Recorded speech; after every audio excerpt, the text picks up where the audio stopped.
Hello, everyone. Welcome to my frozen screen, episode 46 of Enter the Unfamiliar. Yeah, it's episode 46. We're close to the 50 mark, which is amazing. I cannot actually believe it's been that many shows already. And I think someone here, RR, you mentioned it in the chat. I saw it right before we went live here. That it's crazy. Time flies. It's episode 46. It's crazy. Now there were a couple weeks in between where we took off, but it's amazing how fast time goes. So welcome everyone to the show. Tonight we are going to be continuing our talk from last week on the paranormal. We started talking about that with our friend Etep, and he was sharing his story of living in a haunted house growing up and some of the crazy things that happened to him. And there we go. Now it looks like it's caught up. Real time. There we go. And tonight we're going to be continuing with Through the Veil, our special guest, as she's going to be presenting information and data that she has uncovered and discovered through her walks into the paranormal. So I'll be very excited to bring her out in a minute. I'm just going to say hello to everyone in the chat here. Bruto Morningwood, welcome. Of course, RR, welcome to you, sir, catching ghosts on camera. Yeah, the real life Ghostbusters. Bruto Morningwood. Dang, did a whole ITF in a half hour. Way to go. Oh, no, that was half hour. Way to go. Paranormal Underworld, welcome to the show. Welcome. And bone greetings to you. Monkey King, nice. I'm actually in time for a live show. I'm actually in time for a live show. Usually, we end up starting 15, 20 minutes late, but only 7 minutes late tonight. It's pretty good. We're getting closer and closer to actually starting on time at some point down the line. So thank you for joining us. Creepy little book. Hello, Pete. Yo to you too. I hope you're doing well. Good to see you here, my friend. Pete, if you guys don't know Creepy Little Book, most of you probably do. If you don't, go and subscribe to his channel. We're all friends in this weird world that we cover all this information, the creepy things that go bump in the night. And Pete does a great job over there covering the occult. He covers a vast array of topics, but his speciality is in the occult, I would say. A great show. He does a live show every night of the week. I believe 2 on Saturdays as well. So thank you, Pete. It's very nice to have you here. Small time. Hail to you. Small time. Curtis YZ, hello to you. Government interfering with broadcast. Leave us alone, spies. Maybe. I don't know. I did have a video recently it's actually doing pretty well right now. It might be putting some eyes on me, but it's covering the whole Converse, the Converse ad, which they've decided to go. They've decided to use a lot of demonic, I guess I should say, symbolism and iconography in their newest ad. If you guys don't know about that, you can check out my video. It's the one I put up a couple days ago, and it's doing quite well. So thank you guys for sharing it, supporting it, watching it. I do appreciate that. I love that response. Yes. But it's very odd the way this thing is going. I've said this being a biblical prophecy, student of Bible prophecy. I see like the writings on the wall here, and for Converse to so blatantly use this imagery, I don't know. I'd say it's shocking, but here we are in 2021. It's not really shocking anymore. We're seeing it in our media and entertainment, and now it's in fashion. Most trends do start in fashion, or at least they always kind of have. Historically, they've started in fashion and then moved to the other entertainment media. They've moved from fashion, but it's pretty shocking. I was exactly. Nothing is really shocking anymore. It's crazy world. Speaking of crazy world, let's bring out our guest here. First, we've got Supreme Heretic. Flipp will be joining us, I believe, hopefully later. Drew, welcome. Oh man, this is going to be a great show tonight. You guys in the chat are going to love this. I was very happy. Quick story about our guest. I actually met Nicole from Through the Veil. I met her through a mutual of ours, which is Stacy, a friend of ours, an actress friend of ours, and Stacy just happened to be doing a shoot the bull stream one night, and she had me on, and I told my ghost experience story, which you guys know well. You told her last week. Yeah. And she brought on Nicole, and Nicole and I, we made rather fast friends. We found out that we had some common interests, and she was interested to hear my story, and she offered a cool take on it, and yeah, and we've kept in touch since, and it was great to finally put it together where she could come on the program, because my goodness, what they do is so fascinating. Because this is the first time, I believe, final that we've had a professional. We had a professional investigator on, and this is quite interesting. Yeah, I'm very happy that you were able to put this together for us. It's great to be able to talk to someone who's got like boots on the ground, and has experience in this and actually has collected data. So without further ado, let's bring her on, and then we will cue up the highlight reel that she provided us with. So, Hello there, welcome. Yeah. Hey guys, how's everybody doing? Yeah, we're it's one of those nice. Well, you never know what the weather's doing in Ohio, at least in my part. So it's like kind of what it is right now. I'm sitting there in the middle of like 70 degrees, but I don't know if it wants to rain 1 minute or not. So Right. It's pretty much where I'm at. But at least you have the chance of rain over there. It hasn't rained here for.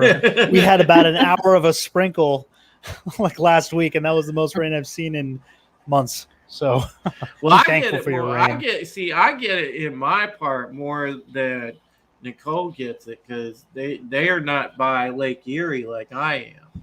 So I get all the lake effect craziness. Yeah, you had a big storm the other night, didn't you? Yeah. Knocked my power right out. So. Yeah, we didn't get that one. It passed us right on by. Yeah, lucky you.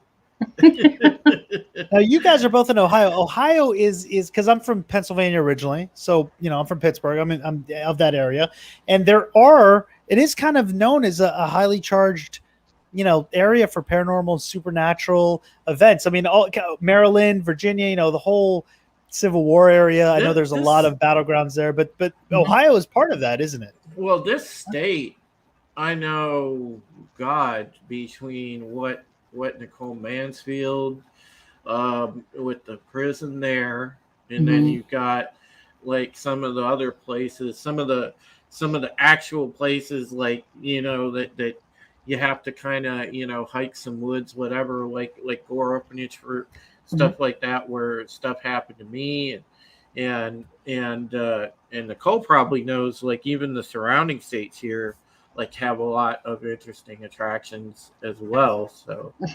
So many.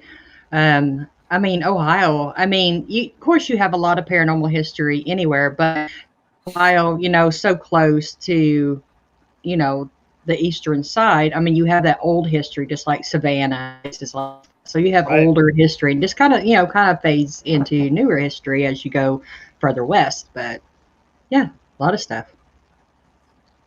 Hello, Sporking News Podcast. Scotty's listening in. Good to see you. Hello, Scotty. Good to see you. Good to see you. It's good. It's good to see everybody, and welcome to all the first-time viewers that we have, all the fans that watched Through the Veil's channel, and big shout out to your company, Nicole, because you guys are awesome with what you do, and we're very happy to have all the folks that support you guys and the fans that watch your guys' videos and streams come over and check us out tonight. So it's very nice, and God, this really is such a treat. I'm glad that everybody's all connected now. Yes, this is awesome. Yes. Yeah, this is a case where it's good to cross the streams, Yes. unlike Ghostbusters, where Yeah, don't do that. yeah. They've got to make how. Just a little side tangent. How do you guys feel about the new movie? With the trailer being released a couple days ago. I was excited, not gonna lie, because unlike the other one, this one doesn't seem so over the top woke. This is the real, I think, spiritual successor to what we had in Ghostbusters 2. So I'm excited for this one. And I kind of like the little Stranger Things vibe it has. So apparently I've been too busy to know this. Yeah. Oh yeah. Yeah, they just you didn't see the trailer yet? Oh my gosh, I gotta send you the trailer. Okay. It looks pretty good. I seen the one with the girls, which was funny, but I mean, it wasn't the original Ghostbusters. Yeah, no, this is the original. This one's gonna have the OGs in it, and it's got a lot of. It's got Stranger Things vibe because it pretty much like you've got Egon's grandkids, like kind of getting into it, and this is, I think, more of a passing of the torch type of proper story, and I like it. I like that concept, so I think it's going to be real good. But yeah, Jason Reitman is directing it too. Yeah, the son of Ivan Reitman, who was the original. So you have the son of the original director, which I think obviously I'm sure he feels more pressure not to ruin his dad's work. So yeah, I'm very excited about it. It looks pretty good. Are you a fan of the originals? Oh yeah. Yeah, I imagine that had to be a big influence, on you growing up. So I have this video. I do want to play the highlights video, but before we do that, no, you know what? Let's do that. Let's do that now, and then because I do want to hear a little bit of your backstory of how you kind of got started and what your influences were into this whole, research of the paranormal. But let's watch this first. So this is the highlight reel that you have, and if you want to interject anything, obviously feel free. I can pause it for you. Okay. So let's see here. All right, here we go. I'm going to stop my camera. I will be here, though, but my camera usually freezes up when I share things. So if it does it, okay.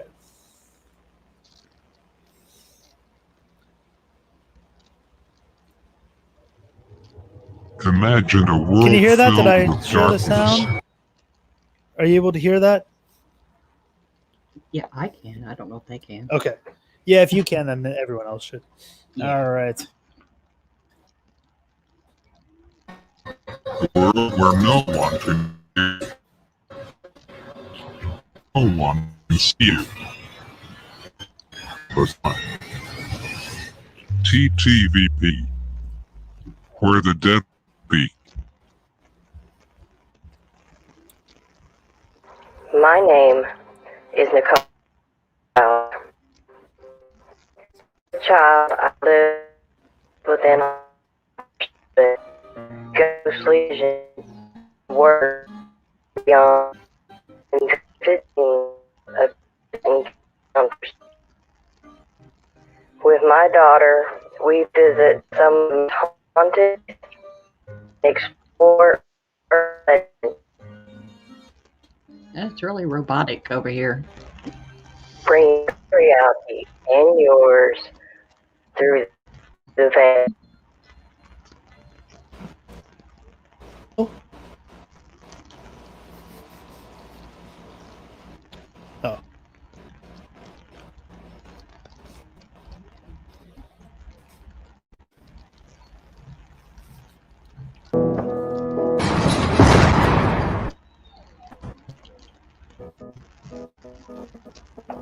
You don't think about going home or being there when you're doing a crime. But here, that's all you get to think about. Mama, Daddy, and being free. Free from all this solitude, hate. And here you learn to survive or to be eaten alive by the system. I seen a man stabbed today over a slice of bread. everything is stupid, simple, to hold his ground. Me, all I could think about as I sit there and watch this bleeding on the floor. Please, just It's let me kind of go in and home. out.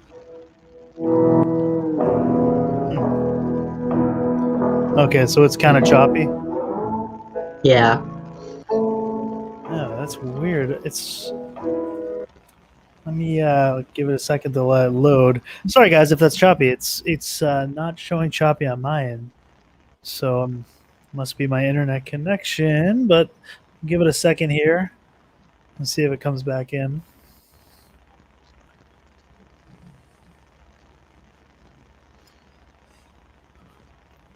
Okay, let's try.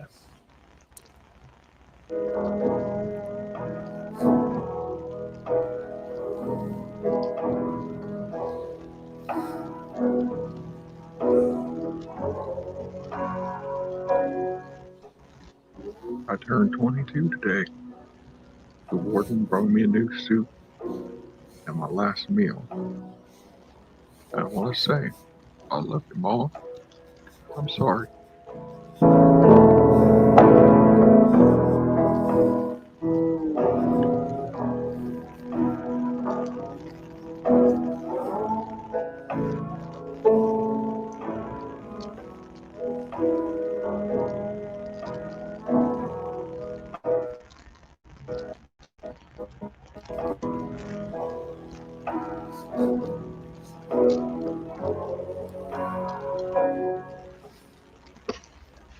Power on. Bluetooth mode. Bluetooth connected. Can I come in and sit down with you a minute? You don't care? All right. You don't care then. You got company in here? No?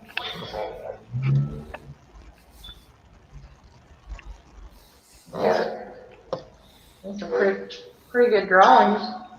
So this was Moundsville State Penitentiary. Wow. So the beginning of that, where there's that guy that's speaking over it, Mm-hmm. or the voiceover, is that something that? Oh, sorry, I'm gonna pause that. Is that something that you wrote, or is that from like a manual, or was that a letter that an inmate actually left? Actually, it was something my son wrote, and the voiceover is actually me, and I just, downtoned it.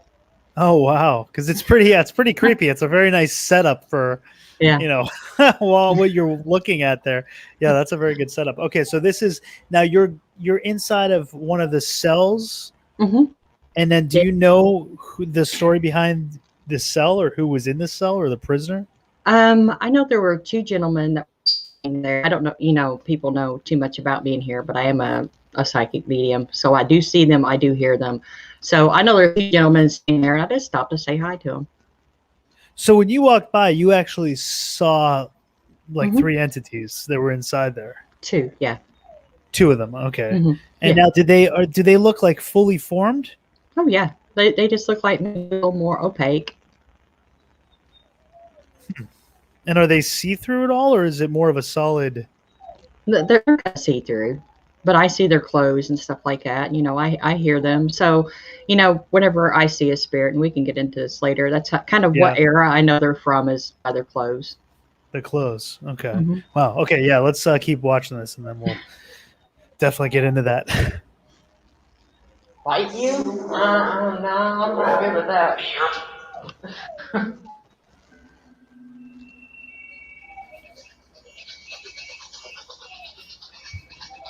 Anybody want to speak to me?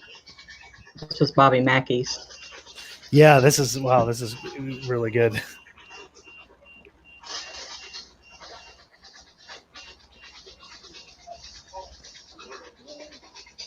Yeah, my name's Nicole.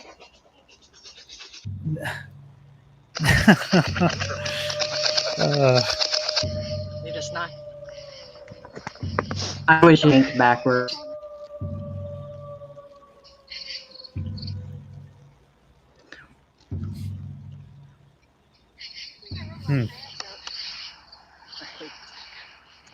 Hey, hey, hey, guys. We are starting early because I feel really uneasy up here. We have Mr. Paranormal Underworld down here with us. I'm going to say a quick hello to everybody. Eli.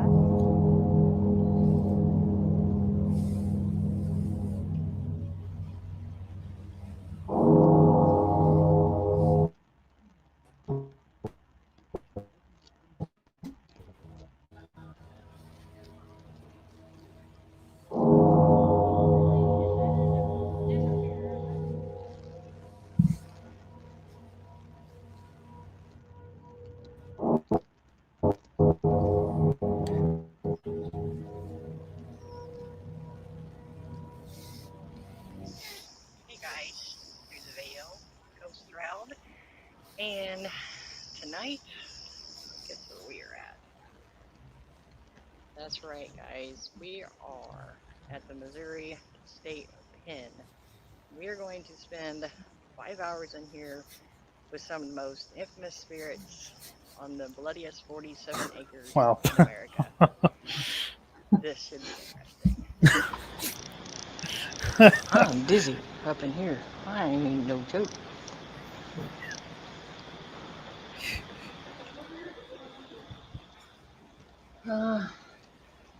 Yeah, this is a whole new animal, folks.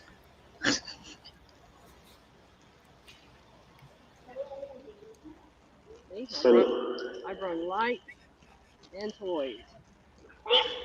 Yes. You guys usually wondering kind of what we do with our donations from YouTube. This right here. Now the voices that are coming through that just said thank you. Is that something you picked? Is that from the machine? Yeah, that is from a spirit box from the spirits. Yeah. Okay, so that was coming through. Wow. Mm-hmm. I mean, it's because that's very clear. You can definitely tell what they're saying. Yeah, they're both. So they both share it.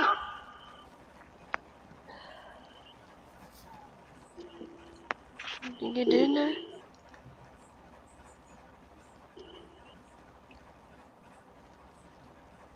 All right, who else wants a light? Tell me where to stop. Which is the courtyard.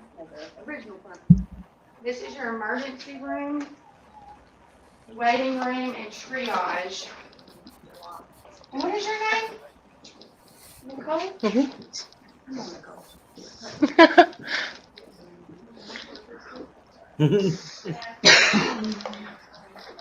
I did not know where she was taking me. Well, so you're following a spirit right now? No, this is a a person at the hospital there. Yeah, that was a tour guide. Okay, so you're on a tour. Are you sure you want to get a phone more? I'll let y'all go ahead and go now. No inner GPS. Just watch your step right there. I know this is. Why?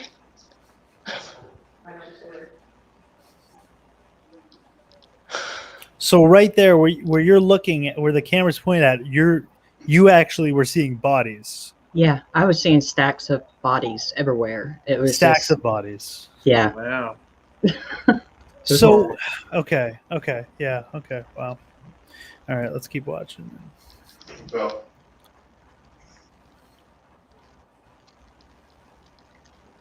Why do I see bodies everywhere?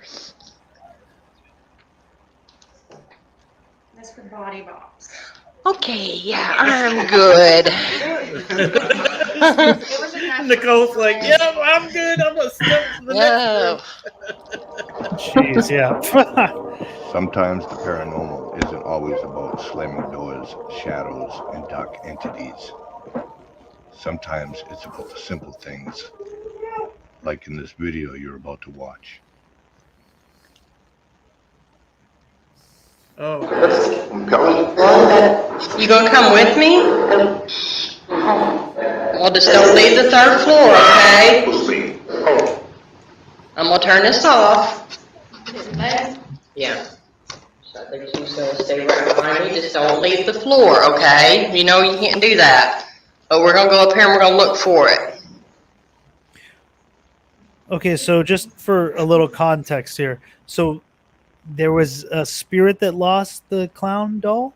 Yes, someone had came in and stole her little clown doll, and in the other part of the video, Paranormal Underworld, who's in chat, and I both burst out in tears because he's, it weighed on you, and we went out to find it. She wanted to go with us, so this is the part where she's actually walking down the hallway with us to look for her clown. So so this is a spirit of a child. No, it's an older woman. She had really? Alzheimer's. Oh, okay. Mm-hmm. Oh God, bless her heart. Jeez, oh man. She was so sweet. Oh, okay. I just don't remember where the nursery is at. What's the tricycle? Running over something.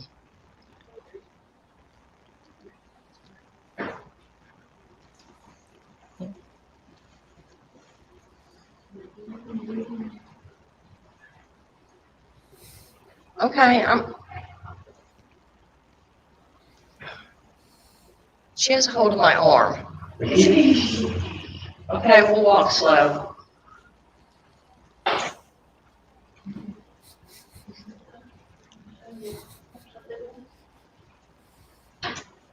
Let me know if I'm walking too fast.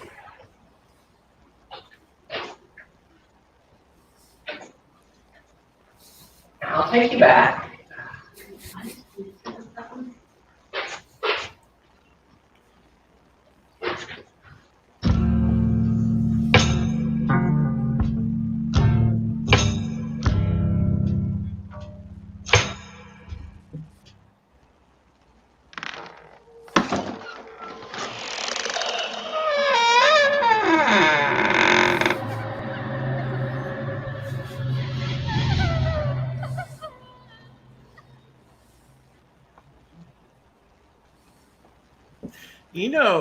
Wow. Interestingly enough,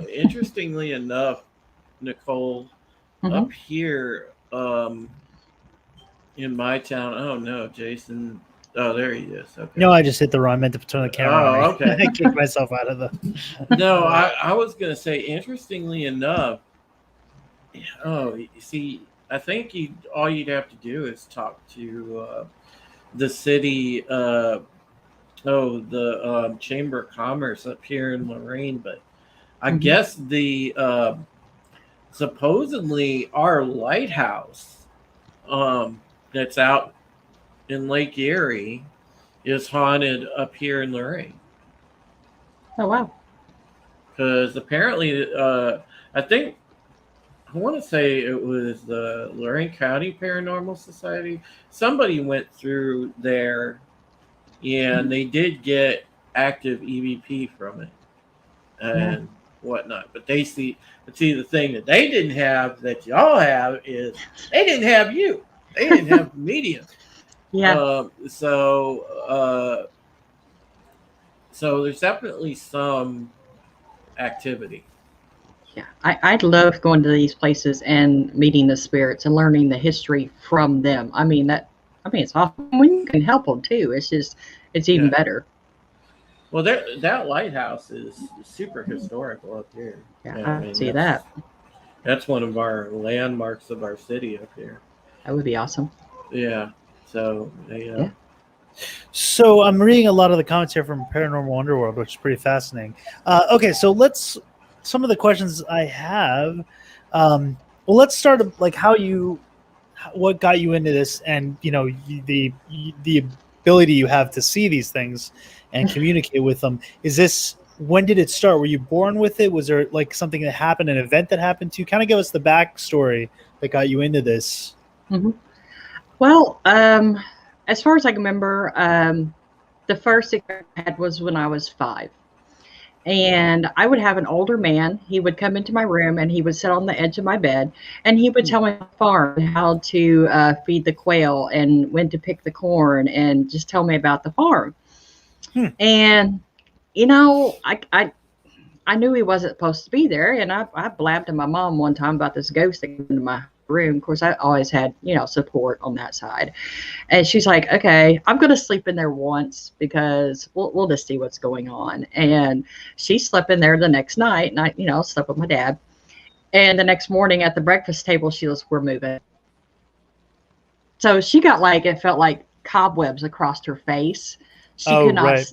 she couldn't see him, but she's like, "I believe you." She's always believed me. So So she didn't have an experience herself, but other than the cobwebs, she couldn't see anything, but she felt a sensation yeah, and believed you. Was like, okay, that's it. We're out of here. yeah. Yeah. Wow. So at that point, you just, did you know it was like a ghost or a spirit? Yeah, you know your family members, and I was never scared by them for some reason. I just never was. Always felt at peace because they always come to me peacefully. Of course, I've had some winged fingers here recently, but I've always had peaceful spirits, and they've just talked just like anyone else would talk to you. Mm-hmm. Yeah. Now, can you hear them without the equipment? Mm-hmm. Okay, Yeah. so you can hear with them out. So you have the equipment just to catch it. Yeah. Just to catch it on tape, to have it recorded, to have evidence. Yeah. But you can hear them and see them, without anything. So we were talking about a little bit before about what they look like. So basically, they look human, for all intents and purposes, but they're a little more translucent. Yeah. Well, sometimes a lot lose. It all depends on their energy. If they're an older spirit, they've been around a long bit of time, they don't have the energy to feed from, that kind of thing. They seem a lot less opaque to me. Sometimes I don't see them at all, but I do hear them. All depends on them. So where are they getting their energy from? Why do you think, or if you know, why some have a little more strength to communicate than others do, and how much energy would it take, or does it take, to try to communicate, to get something on audio? Oh yeah. Everybody is made of energy. I mean, energy cannot be created or destroyed. We know that. Mm-hmm. So you pass away, you die, however you want to say it. All right, your soul or your energy is released. Okay, so that energy, if you don't have anything in human life, like we eat food for energy.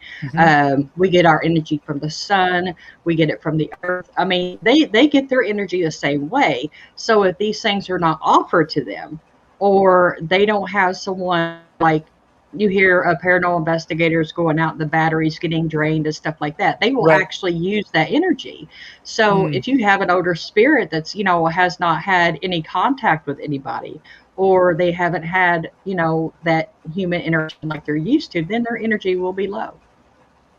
Okay, so that's why, because it is pretty common to have equipment go from full power to zero very quickly. Yep. So they're taking that power and draining it. And then is that how they're also able to manifest physically? Yeah. Okay. Yeah. So if you even hear about spirit like banging doors or throwing things, it takes a lot of energy to do that, guys.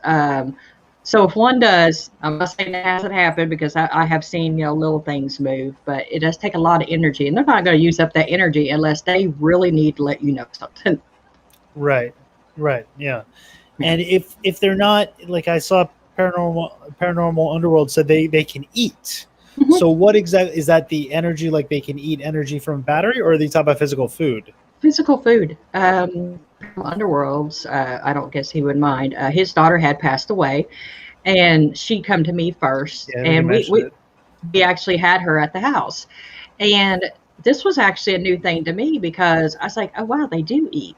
And I could actually see, like, I don't know, it was like a white wisp that comes off the food. I guess since it's made of the earth, it does have energy, oats, barley, anything like that she could use, even, chicken nuggets. I mean, it was a chicken at one time. Right. So, yeah. I mean, they do eat. So I offer mine. I've heard a lot of spirits here recently, now that I know that, and they want burgers, or they want water, or something like that. I give it to them. So they're taking what's in our physical realm, and they're absorbing.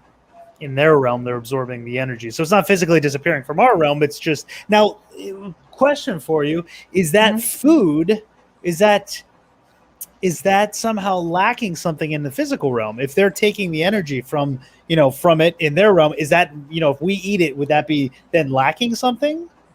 Paranormal Underworld asked me that, and I have yet to even try a bite after his daughter ate the chicken nuggets. I'm just like, but how would you know though? If you're not able to see Yeah. these things, I mean, we could have food that's just being eaten and drinking all day, then maybe that's why. Sometimes I wonder, like, I ate something, I feel like I don't have any energy, and sometimes I ate something, I have a ton of energy. Now I'm wondering, is it because something else is eating that same thing in another realm, and I don't know. It's an interesting question though to delve deeper into. Never know. Yeah, you never know. Crazy. So the realm that they exist in, or the dimension, if you will, whatever you want to go, spirit realm, dimension, it's alongside of ours, right? Is it a different light spectrum, or how do you understand that to be? At first, and a lot of spirits have told me this, that it don't happen like you think it happens, and like I said, a religion's gonna pop in there sooner or later. But boom, we're supposed to be at the pearly gates. No, a lot of spirits get confused, and they're in this dark space, a dark space of nothing, until they find a light of somebody that they know, or they find a light of a medium or somebody like that can bring them in a little bit closer to our realm. And whenever they do cross over into our realm, then often, they stay in familiarity of a house that they like, or they might find a brother or a sister they have not seen for a long time, and they stay with those people. So they're kind of real close. They can't kind of cross, and that's where we get our EVPs and things like that. The people that our spirits that have stayed, I call them people that have stayed in our realm. Now, do they, from what you understand, do they know that they're not alive? Like Some in this do. realm, do they know they're not living as we understand living to be? Some do, some don't. And that's why I never ask the question, when did you die? Because if you come across a spirit that don't know, oh my God, could you imagine telling you you're dead? All things could happen. You could That's get isn't that the premise of God, what's the M. Night Shyamalan movie? His first movie, I See Dead People. Well, The Sixth Sense. Sixth Sense, right? He didn't realize he was dead. Well, something like that. Well, and that's feasible because there are untimely accidents and sudden occurrences where people die. Just so suddenly you might not realize it, and they don't realize probably that they're dead. And when they hit that next, I guess, plane of existence, they just figure, well, okay, maybe I'm having an out-of-body experience or this or that, and they don't even realize. Yeah, it's like once I was actually writing a book, and I was reading some of it on my live feed the other night. She did not know for a long time that she was a spirit because she had been a steamboating accident. She was walking around trying to help the other steamboat people that had actually passed or was hurt. And she went on to her house, and she said, later on, I didn't understand, but I wasn't growing with the house, is the way she put it. The world was changing and she wasn't. She said, and that's when I had to come to a realization that I didn't actually make it off that steamboat.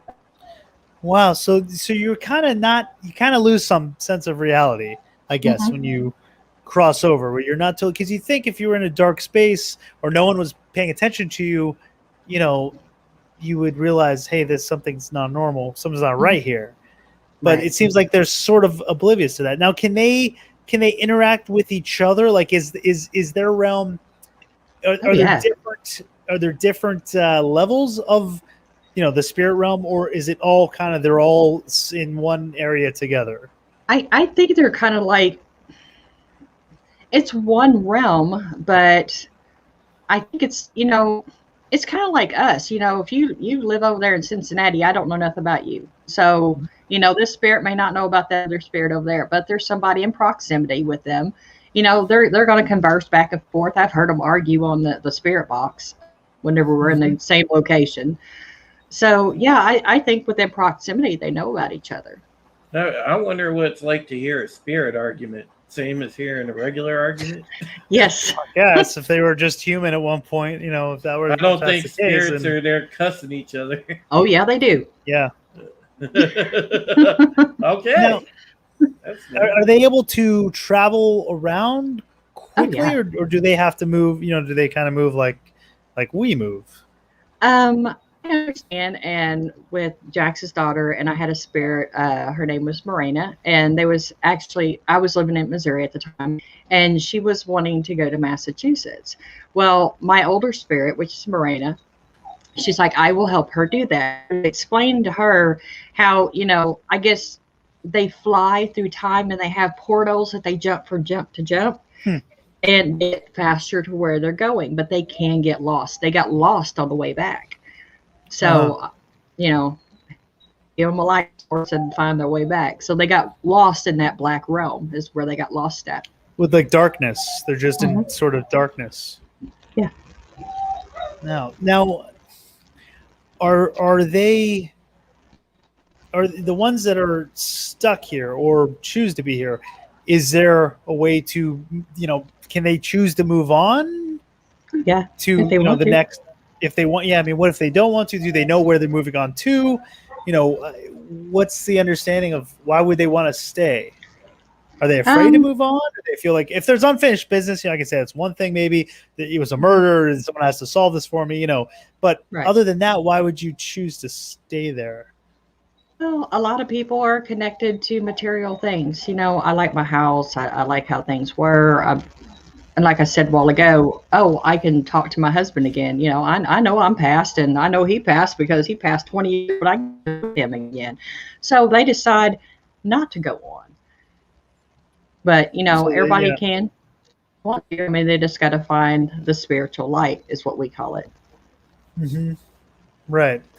And now, as a medium, do you kind of help them if they want to move on? Are you able to do that? And how does that work? How do they access, the I don't know what they see, like the tunnel of light, what have you? How do they move on to the next level? How do you help them to do that? Well, it is just like I understand it's a halo of light. But if you're in the darkness for so long and you're ready to move on, you get kind of like a night blindness. So what I actually do is I use my own mediumship beacon of light. I have my own light, and I will hold a flashlight, so I'm brighter than everybody else. And I just hold it up, and I have my spirit guides that I know that are on the other side, and I tell them to take it and show them where the light is. And you can sometimes hear them over the EVP, the spirit box, thanking me and I found the light, and my spirit guide saying that they have moved on. So sometimes it's just, someone to show them where to go. Yeah, because I noticed in the video you sent, there is that one entity that says, I need light or I want light, and you kind of respond. So you want the light, and you shine a flashlight. It was like, I wonder what was going on there. But that's pretty much you were trying to be a beacon so we could sort of sense where you were, or to get closer to you, or to. Well, with that video, I visited that cemetery in the daytime, and I found a lot of spirits there that were scared of the dark. There was somebody out there, another entity or something that was bothering them. So we took our YouTube donations and we bought those little solar lights. So we were putting them around. If anybody wants a light, let me know if you want a light. If you're scared of the dark, and yes, I want a light. I want a light. So we were giving them lights. We had like so many, and I took the kids the glow in the dark bracelets. I gave them some things out there. And at the beginning, I don't know if you heard it, some spirit said, "Oh, it's Christmas," because I didn't hear that. No, they were getting things. So yeah, that was what that light was about. Huh. Oh, that's very interesting. Flipp, welcome, Flipp. Hey, how's it going, guys? Good. This has been so far very, very fascinating. Flipp, meet Nicole. Nicole, this is our buddy Flipped Out, really nice guy. Very will always go the extra mile, by the way, to promote folks' channels, man. He's a really, really good dude. He and the people that he's got together, they always promote everyone's YouTube channels. So wouldn't be surprised if he's promoting you here pretty soon. Well, thank you if you do. Well, it's good to meet you. I am so sorry. I passed out. So it's my fault that I did that, but I'm here now. Yeah. And, Flipp, are you having boomer moments, man? now I'm only 47. Come on now. Well, hey, I'm the same age, dude. It happens to me too. Yeah. Same here. Yeah, I cut like an acre of grass earlier without a riding lawnmower, by the way, and like I guess that did it in my old body. I don't know. I That'll never put you take out. naps, and yesterday I took like a hour and a half nap, and I'm like, oh my gosh, that's what happens when you turn 40. Starting to feel like a nap sounds really good afternoon nap. That was never the case. Jason, I'm telling you, brother, in 3 years when I hit 50, and I fully expect all the people on this panel to give me a hard time when that happens. But you know, when I hit, I don't know. You might not be able to hear it with those deaf ears at that point. Aging ears, we give you a hard time. But when I hit that, I'm telling you, I'm gonna just start telling people every birthday after that. No, I'm 29. There you go. Half the age. Okay, Nicole, Demon Side Synthwave. Hail to you, Demon Side Synthwave. Has an interesting question here. Do they ever say what their reality looks like from their perspective? It's like, what do they, when they look around? Is it just darkness, or does it depend? I guess maybe from kind of what you're saying. Well, if they're over in our side, and I'm just guessing because I've never asked. Maybe I should ask. I'm guessing if they're over on our side, everything looks like what we see. Because they interact. They see in color, color as we see color. Is it different? If it's a different light spectrum, I just wondered, is the color they see different? I don't know. Maybe I should. I've never asked that. I will have to write this down. Hey, you that's got a good question. a whole list there you of go. questions now. Yeah, some new research to do. We're gonna have to have you back on next time. You can answer that. So stay tuned, Demon Scythe, for part 2 of this interview. He asked another question here. What's the reason they can't speak with us over a spirit box, like in a normal conversation like we have? I assume that's maybe it takes a lot of energy to do it. Okay, with your, I think what you're saying is why you can't hear them personally, as like I can. How come other people can't hear them? It's because we have a meat call it. Okay, we can move our vocal cords, and people can hear us. That voice is projected. With them, it's familiarity of spirit and energy of words. So whenever they're projecting them, that voice ghost box picks up. It's almost like if you've seen those little needle things where you put your hand on it and you get an imprint of your hand on the other side.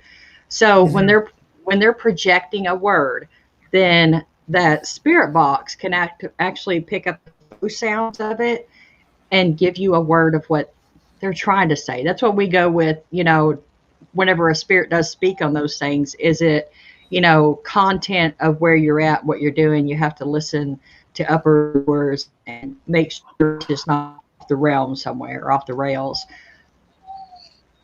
If that makes any sense. Yeah, it does make sense.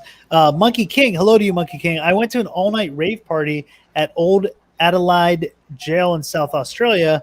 That was one freaky night. So if, like, say this case of a rave party, in a jail, and say there's entities that are there, is that disturbing to them? Can they hear? We can't hear them, right? Now, I mean, you can, but most people can't.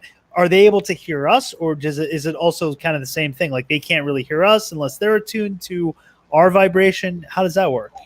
Oh no, they can hear you. And and I'm guessing that music would piss them off after a while because it'd be just hearing the boom, boom, boom, boom. Yeah, and if it's not their era that they're not used to the music, some of them might be enjoying it. I mean, you're in jail. I mean, you never know. But yeah, for sure that they can hear you. That's why a lot of people do have hauntings in their house, because there is spirits there, and they have children running back and forth, and you got a grumpy old man that don't like kids. He's going to act out. If you're playing music that they don't like, then they're going to act out. I mean, yeah, you're within their world. You start modeling, and that's a big one. If remodeling a spirit's house and you don't ask, do you mind if I take out this wall? And you just took out a wall that they really liked, and they liked that one picture that was on the wall too, and you just ripped it out of there. Whole new animal. Interesting. Jane Theory. Hey, Jane, it's been a while. Good to see you here. Sent a $3 super sticker of a lemon waving hello. Thank you, Jane. Very nice to see you. Hope you're doing well. And thank you for that $3 super sticker. I'm a lot more excited than my picture, my frozen camera would lead you to believe. Thank you very much for that. I really appreciate that, Jane. Good to see you. Good to see you. Soul Assassin, how many Nephilims? No, none so far. None so far. Well, now one, because I just mentioned it now. So there's one. Oh, those Nephilim. Here, silly Nephilim. Yeah, the Nephilim. Soul Assassin, I have a question about ghosts. Do they all speak English, or do they speak the languages they were living with? You speak the language you speak. If I go and die in Tokyo tomorrow, I'm going to sound just like I do now. Mm-hmm. So, yeah, when we have the spirit box going, we get a lot of German, especially lucky for me, you do get Cherokee. I do speak Cherokee. We get French a lot in like the older French villages. So, yeah, they speak their languages. Yeah. And now, are they able to learn and are they kind of stuck in whatever they knew? I mean, I assume they can't really read a book unless they're physically wanting to use their energy to open the book and turn the pages. Are they kind of, like if you're in jail, right? Are you stuck in jail? Like you went to the penitentiary. Why don't they leave the penitentiary? Is that where they're comfortable staying, or do they not know that they can leave? Are they able to leave? It seemed like with the older lady, you had said, don't leave the floor. You can't do that. So what did that mean? Well, with her, I just kind of gave her a familiarity. She does have dementia. I wouldn't want her running around and following people home. So, that's why I told her she had to stay there. But yeah, I did ask one gentleman, and I think I said it in one of my videos. I said, if you died in prison, why would you want to stay here? Just leave. Yeah. I don't know the answer to that one. I was sure. He didn't really answer you? No. Maybe it's like Beetlejuice. They can't leave. That's what I was wondering.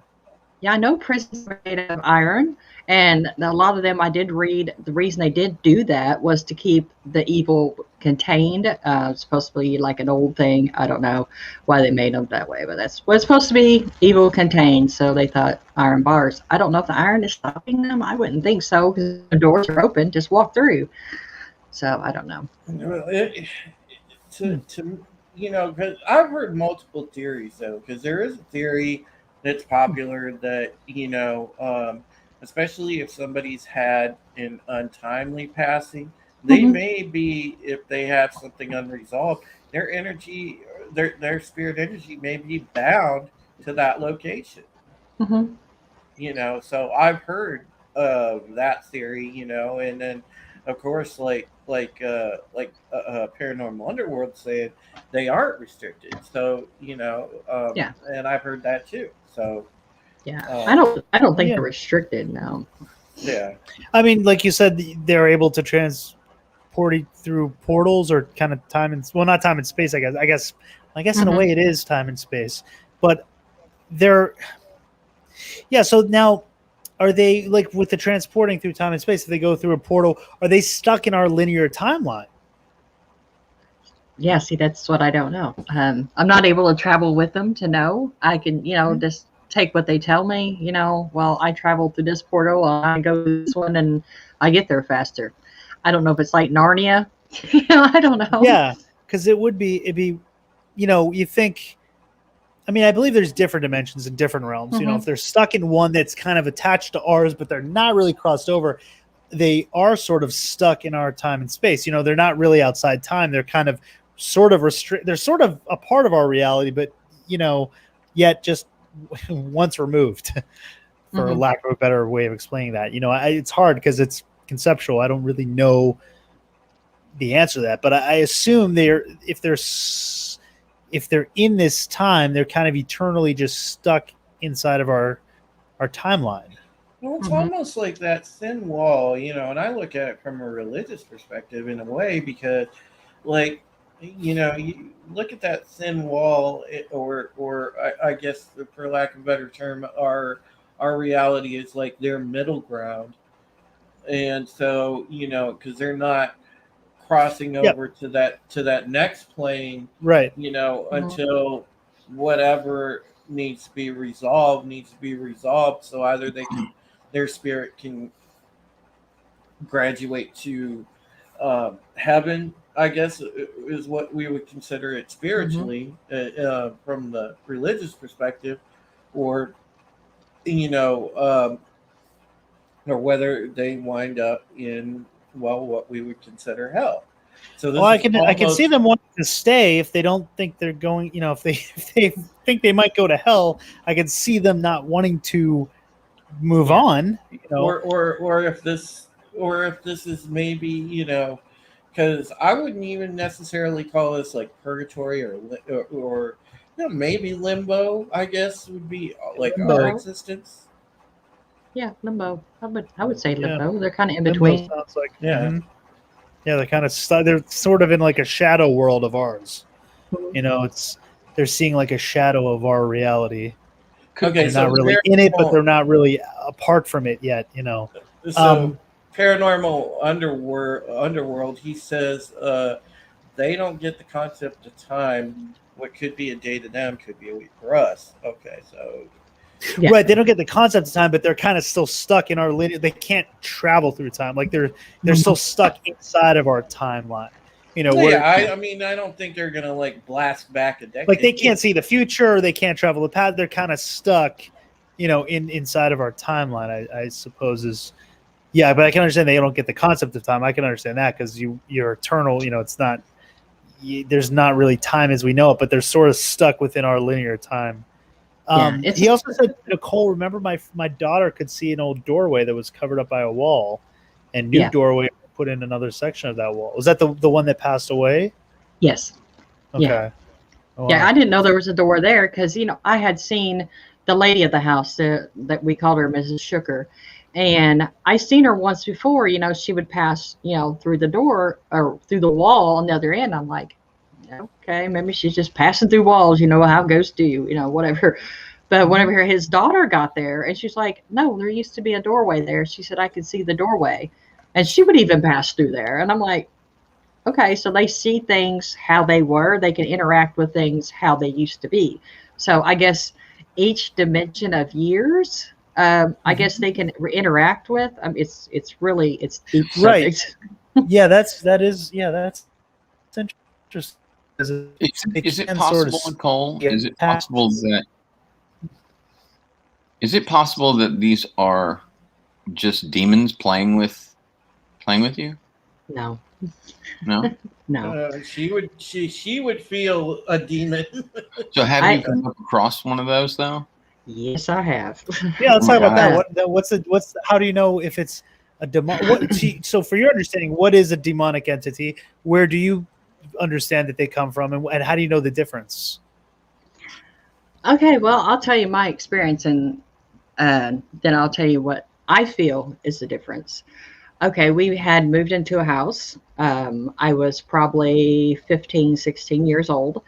The house was a total mess. I mean, we had to really clean it. And we went down to the basement, and there was like this little corner room. The door looked like it had been blown off or something. I don't know. But my stepdad had, put it back up,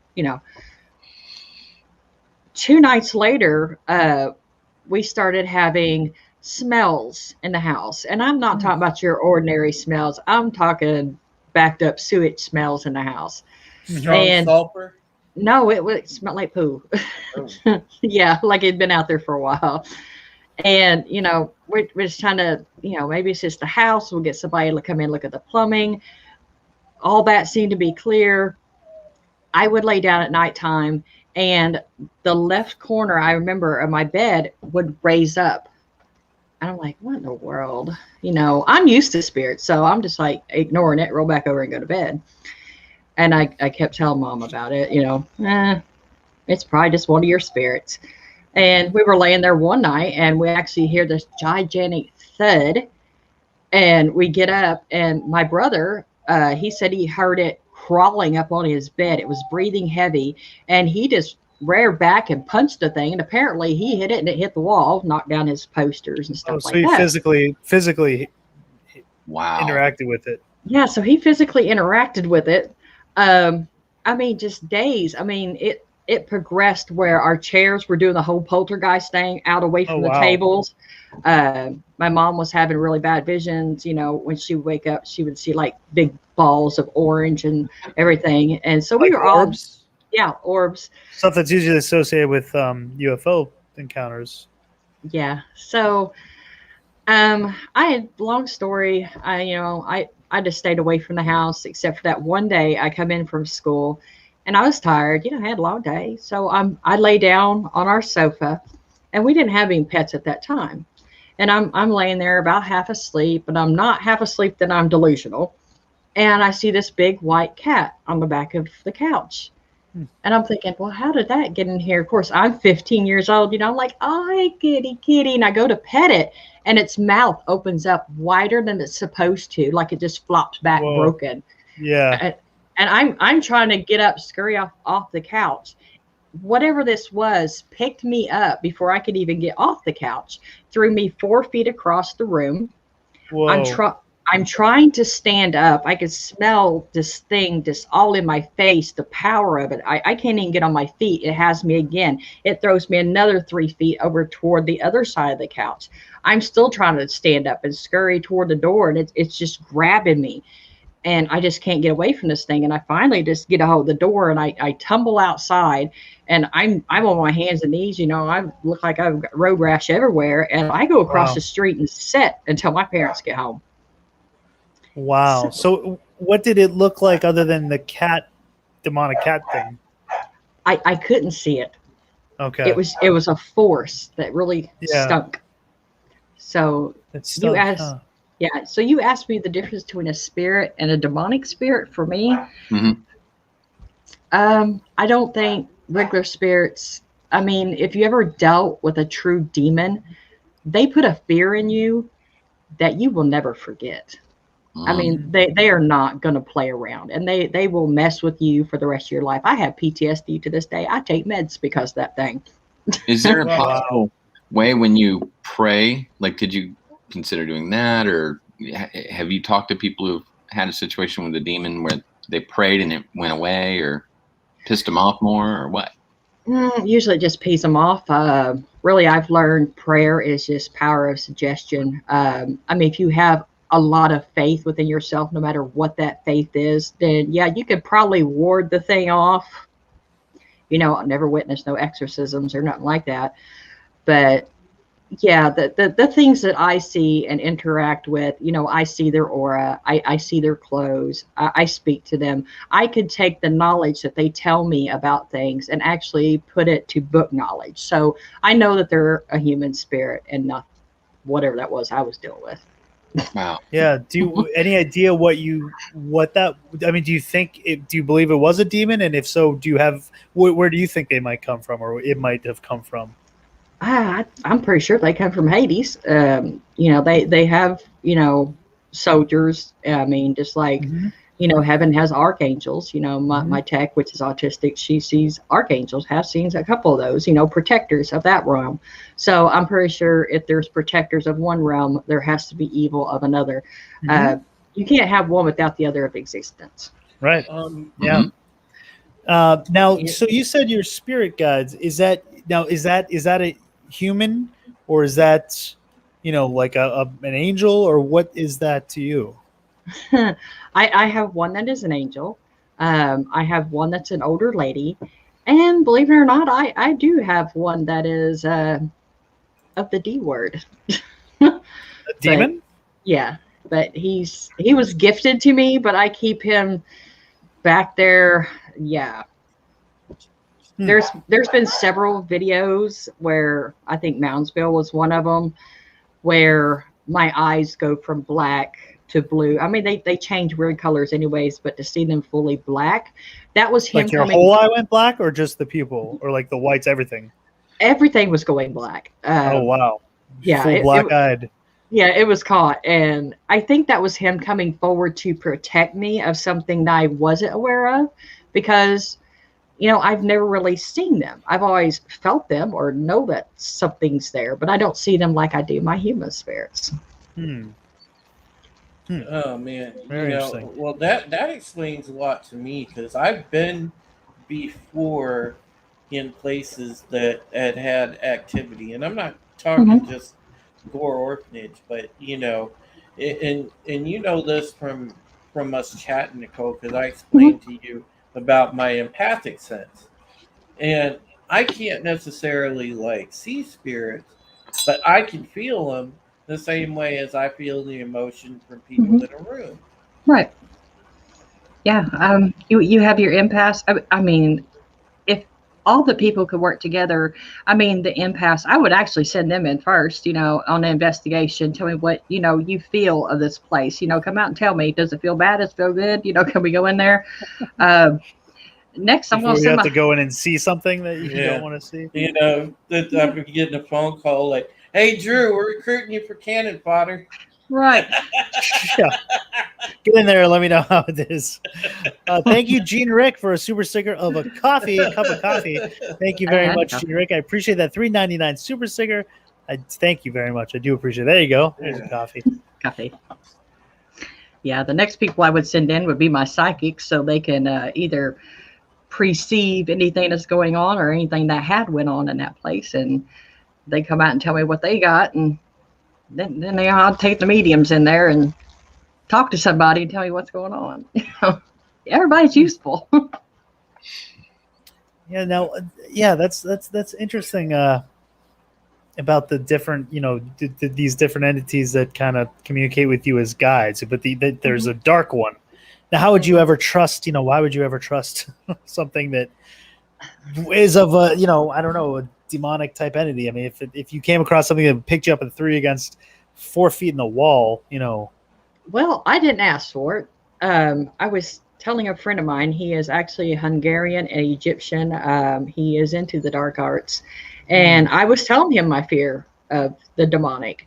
And he's like, if you ever come across anything, and he hit me in the forehead like this. You ever seen, like, and I'm not just picking out anybody, like Pentecostals, someone touches on the head, you fall out. Like the old faith healers. Like the Holy Ghost. Yeah. Right. Mm-hmm. I wake up and I'm like, what did you just do? I mean, my head is screaming. My eyes feel like they're about to bog out of my head. And I'm just getting this all different emotions and this weirdness in my head. I'm confused. I'm mad. I'm confused. I'm just everywhere. I'm bouncing off the walls. And he goes, I gave you a little friend. And I was like, you gave me a friend. And then he commits to tell me that he gave me this demon. I was like, okay, what is its name? So in case I ever have to take care of it, he said, I can't tell you his name. He said, but he will protect you from everything else. I'm like, oh, gee, thanks. Yeah, wonderful. I would say you could take like, that. Get back. It's like, thanks, man. I just need a demon anti-hero. Sure, thanks. Yeah, wonderful. Especially one that turns your eyes black. Yeah. Now, are you afraid that these? I mean, not just like any entity, kind of attaches to you and doesn't leave you? Is that possible? Have you experienced anything like that? I had one at Bobby Mackey's that followed me home, but me and him had a little. So they can leave. Yeah. Yeah. Yeah. He followed me home, but he didn't get to stay. Yeah. Are you able to? Now, how can you? Are you able to tell them to leave? Will they listen? What if they don't listen? With anybody. I mean, even with a human spirit, if you go and tell them something, sometimes they're not going to listen. But me and him had a little chit chat that he can't stay. He's going to have to go back wherever he was or wherever he came from. And he wasn't welcome in my house. And then, of course, I put down my brick dust and my salt and all that in my house. And you're going to have to stay outside. But apparently last time I went to Bobby Mackey's, they have not seen him. So he didn't make his way back. Oh, got lost in the darkness maybe. Yeah. Or moved on somewhere else. Hopefully, because he hurt my neck. So what? He hurt your neck? Yeah, when I was at Bobby Mackey's, whenever I first encountered him, it felt like that his hand went through the back of my neck and tried to rip my spine out. I went to my knees. I was physically sick, and I still have problems with my neck to this day. I don't know what he did in there, but Wow. But Being that it. was you don't think that was a demon? You think that was It was a spirit. a spirit that just Yeah. This is a good question. Monkey King asked, "What about animal spirits? Are they are they any different?" Actually, no. And I used to not be able to see them until I was at Bobby Mackey's. And I walked into this room and I thought everybody could see them. I was like, oh my God, look at the chickens. And, my daughter, my tech, she's with me. She's like, what chickens? I was like, okay, there's ghost chickens in here. I did have a couple instances where I was, on someone else's live and we've seen a ghost pig. I've seen a ghost cat now. So, Wow. yeah. While you were live, you saw this? Yeah. So I'm like, okay, they have spirits too. I mean, obviously. How are they stuck? How are they getting lost? I don't know. I thought they would go over the Rainbow Bridge or the Yeah, Pinky you think Bridge. they'd instinctively, what would they possibly be confused over or want to stay here? Yeah, I don't know. Maybe their life ended too quickly. Yeah, that's very interesting. I think there was a question I wanted to ask from, I think it was Demon Scythe Synthwave, asked earlier if they're of a different plane of existence, are they able to defy gravity and kind of float? I see like the ghosts floating around. Or do they have to adhere to our gravity? Have you ever seen them floating around, other than the demon cat thing? Yeah, I've not seen them floating around. It's like, even with the little ghost piggy, he was running through the grass, and that's how I could see him because a pig's nose, you could just see him. Whenever I see a spirit in the cemetery and they're visiting another spirit, they're standing on the ground. Are they able to go through walls? Yeah, I've seen them move through objects. Yeah, for sure. Defy the physical world to an extent, but they have to adhere to gravity. Yeah, but I understand they're just like us. It's just we have what I call a meat suit, and they don't. So if you can imagine being free of your body, that's kind of what they are. Yeah, I would think if being free of the body, though, you would be able to float, or you wouldn't have to adhere to gravity because you wouldn't have the physical essence holding you down. But I don't know. It's okay. Let's see. Was there another question here? Oh yeah. You mentioned the salt on the floor to keep the that one that followed you home. What exactly is that you use? And Soul Assassin has a similar question about incense, how they affect the ghosts. Okay, with well, I use old-fashioned brick dust, which brick dust has iron in it. That is something that the Cherokee kind of brung over. Also with my grandfather, who is Creole, French Creole, so he was into hoodoo, voodoo kind of stuff. But it's a belief. With the brick dust, you can lay it down as a barrier. Same way with salt, the purity of salt, you start getting into the Red Sea and the salt and Christianity and stuff like that. Yeah. All depends on. There's a lot of references in salt in Christianity. Jesus using the salt as a reference for many things. Right. So you can use it as a protective barrier. Same way with the sage and the incense. You think of white sage, white purity. A lot of the spirits don't like the smell. I think I'm right with them. I don't like the smell of it either. So a lot of people use that to cleanse, just like they would use holy water to cleanse. I think it's the power of suggestion. I've said that, quite a few times, but all depends, your belief. And if you hold that belief firm enough, you can make all kinds of different protections and barriers. But what I did learn from Jax's daughter is, I'm putting brick dust around my doors, my window sills, and salt and stuff like that. And she brought it up to me one day. She said, well, what keeps them from coming from through the roof? Right. If they can go through solid objects, I guess they can't float, so they got to find a way onto the roof still. Yeah. But that's true. Yeah, that's true. Yeah. Now, does that affect that affects also his daughter isn't able to cross over when you do the salt? What do you mean? Well, his daughter is, if you put salt around your house, does it affect her that way too? Like where all entities are not able to cross over, or is it just, is it kind of targeted at the ones you don't want? Is it like intentional, or, was that also affected her? Like, oh my gosh, I can't even go through here now. Yeah, it's a spiritual barrier. Okay. Yeah. So with all spirits, it's just like when we were at Bobby Mackey's, and I learn things every day. That's why Jack said at the beginning, we're not, we're seasoned. We're not professionals because we always learn. Um, Carl, the infamous ghost in his apartment in Bobby Mackey's, he was stuck in the bathroom because someone had shut the door, and there was a full-length mirror on the door. Oh. And so he could not cross or open that door because he was going to cross through, and he was scared to open the door. So that barrier, even with mirrors. So the mirror was like a portal? Yeah, he could not cross. I mean, he was waiting for someone to open the door, and I heard him in there, and I kept hearing him off in the distance. I was like, what is he doing, or where is he? And then, I heard it through the spirit box, and then I heard it, through my head that he was in the bathroom. And I was like, in the bathroom? And I'm thinking, what am I going to find this guy on the floor? What's he in the bathroom for? And I open up the door, and he's just standing there, and then he's like, I can't cross the mirror. And I'm like, okay, so we put something over it and just left it open. Wow. So I wonder what the mirror, where that would have taken him. I don't know.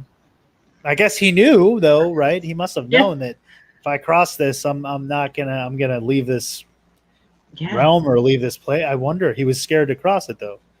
There's a long myth and associated with mirrors and their attachments to the other side and the paranormal and and I guess it seems to be from your experience as well. There is maybe something to that.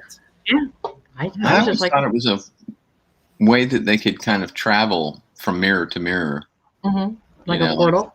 Like a portal from one mirror to another. And I've kind of wondered that with televisions. If you really think about it, televisions are little time machines. You can look back, but you can't look into the future. So yeah, that's it's magic. The magic of photons, I guess. I don't know. But if he was scared to go through that mirror, then that portal was going to take him somewhere he didn't want to go. Yeah. He would rather stay in the bathroom than go through it. Interesting. That's, yeah. Demon Scythe Simply says, Linda M. Howe. Do you know Linda Moulton Howe? She's investigator for UFOs. Her expertise is in cattle mutilations. Okay. That's kind of where she has her expertise. But she says, or he says, she experienced a shadow being in her bedroom at night, then prayed for protection from it, and a glowing white cross appeared, and a voice told her she'd never have to fear again. Wow. So it's very interesting. Yeah, that's very interesting. I have another question, if that's okay. So do you ever come across spirits? We've talked about animals. I thought I heard you talking about Indians, as in Apache or whatever. What about dinosaurs? I mean, they were here billions of years ago, and you have to imagine that their spirits may be. That's a good question, Flipp. That's very good.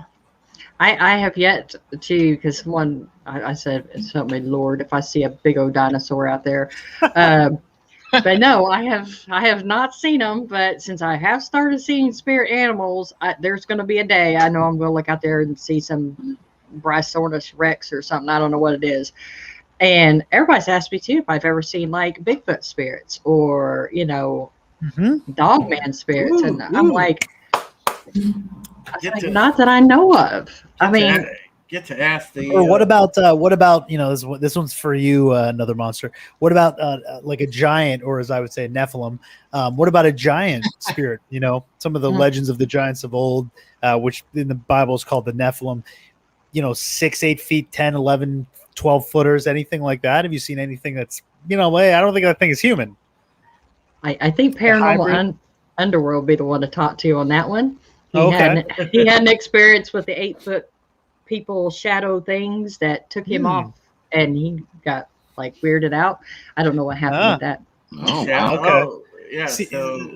Yeah. My belief is the demons that we experience. The demons are the disembodied spirits of the Nephilim, which were the hybrid race. If in the Bible it talks about the fallen angels coming down and breeding with man and creating this fallen race. This offshoot, those human kind of.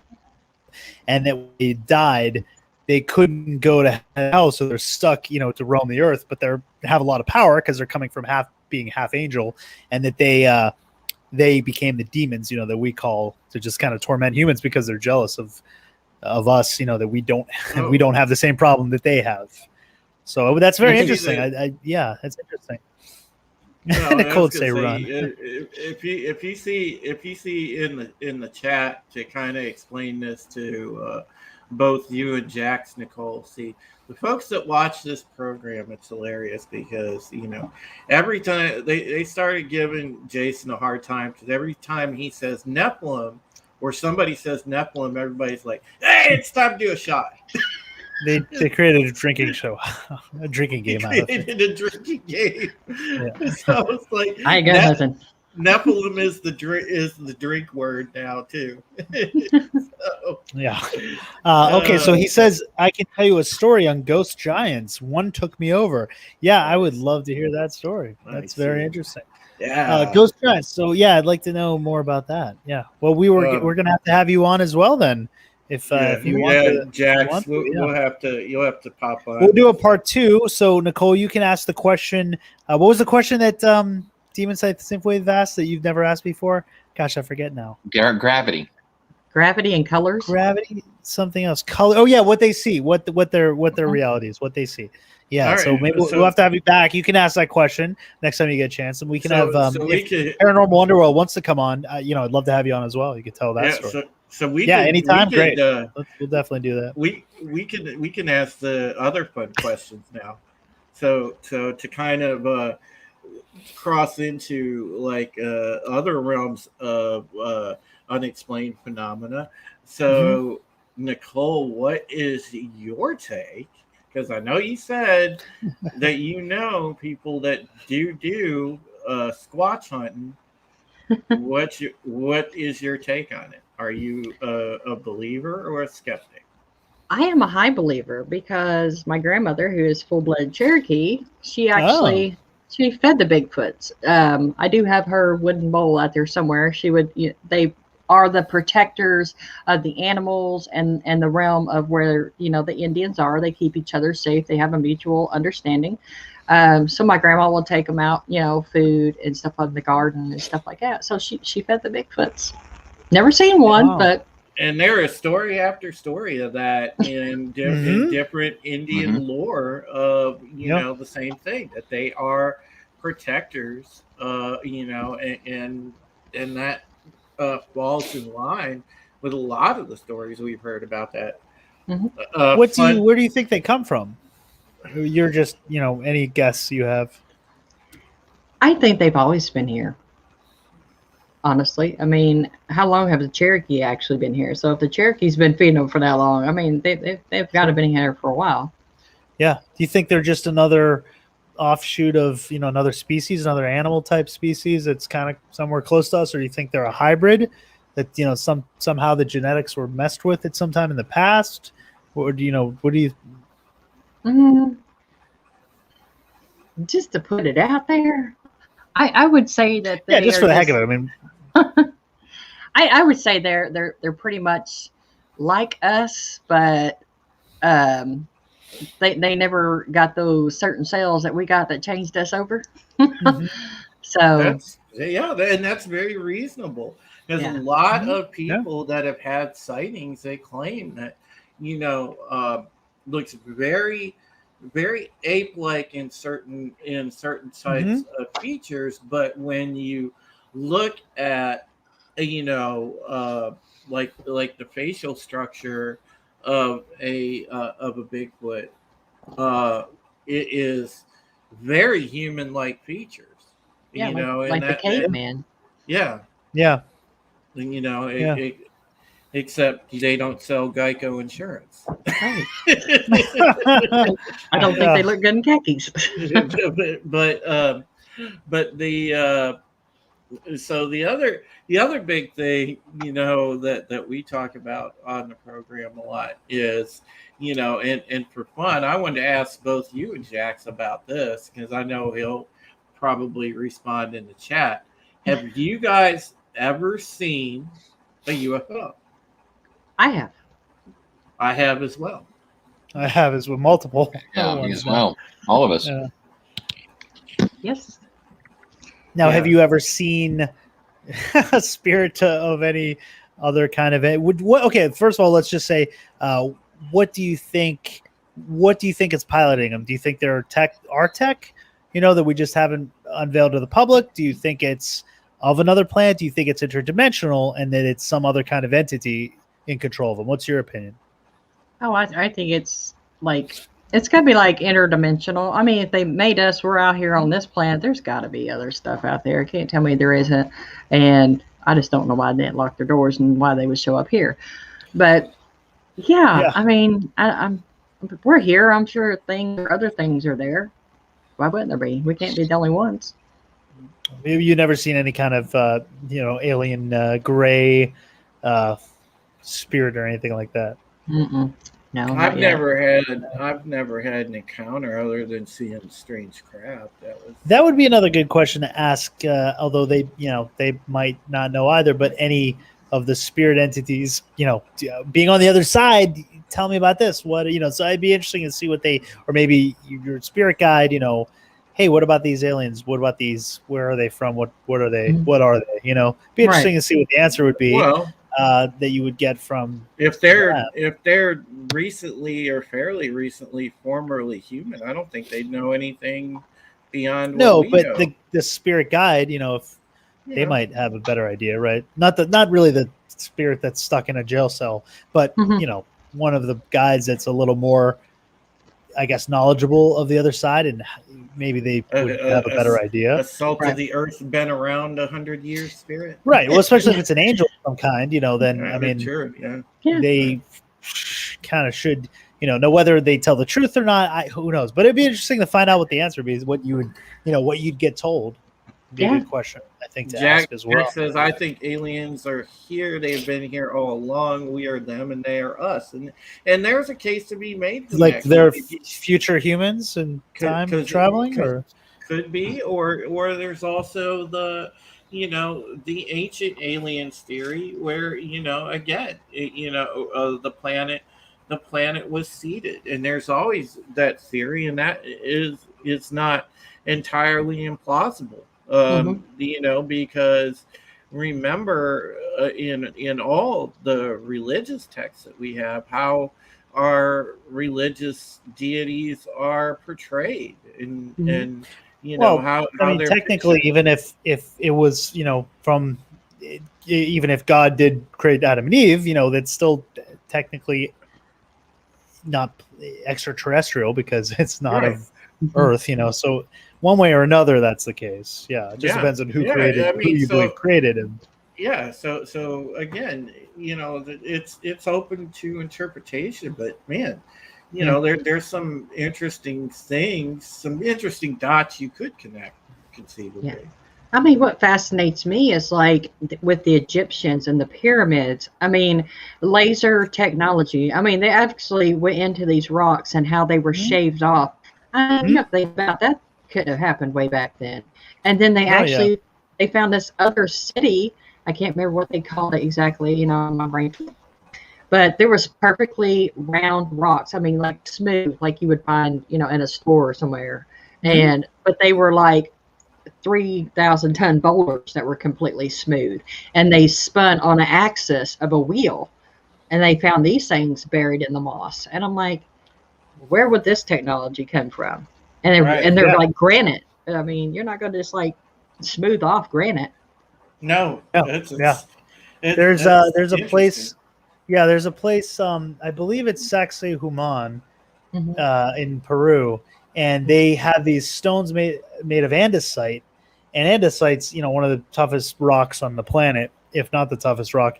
And these things are so huge; they're megalithic, and they're cut like if you look at them, they look like marshmallows. The way they're curved and they fit perfectly together in curves where you can't fit a sheet of paper in between the two rocks. But it's like it's like on a curve. It's not like this. It's like this.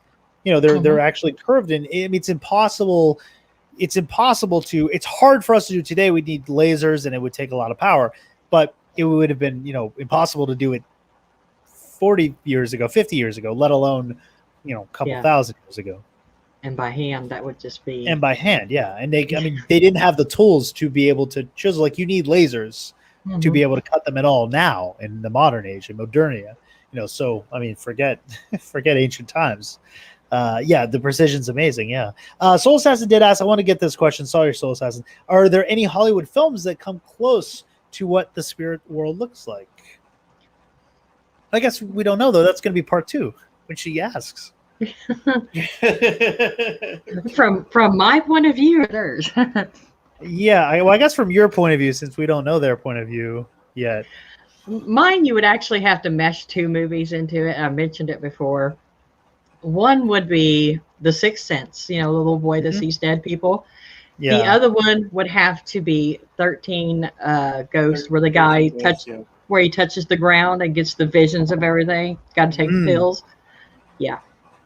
So I'm those 2 guys, because I can touch objects and see things too, and get all those feelings, and then of course I see dead people. Yeah.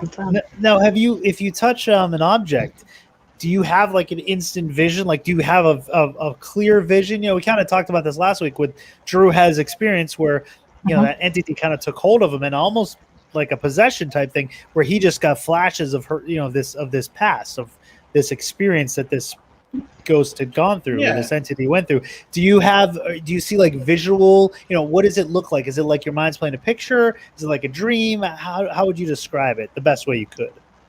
Whenever I close my eyes, and I have trouble sleeping because, spirits are always in contact with me. But when I close my eyes, it's like a movie. And whenever something is really, really important, it seems more clear than the background. It's like, you really need to know this. And it comes up more clear, more bright, vibrant in color. But I see everything in color. And, usually, people's faces, I try to remember. I wish I could draw the people I could draw out of these things and try to say, hey, I had a vision about this. But, yeah, whenever I touch an object, I could usually tell you who it belonged to, where they had it, who gave it to them, or what the significance is, all within that movie, just passing by my eyes. Okay, so you actually do kind of see a vision. Yeah, he says, Nicole, tell them about the vision you had about me at Bethel.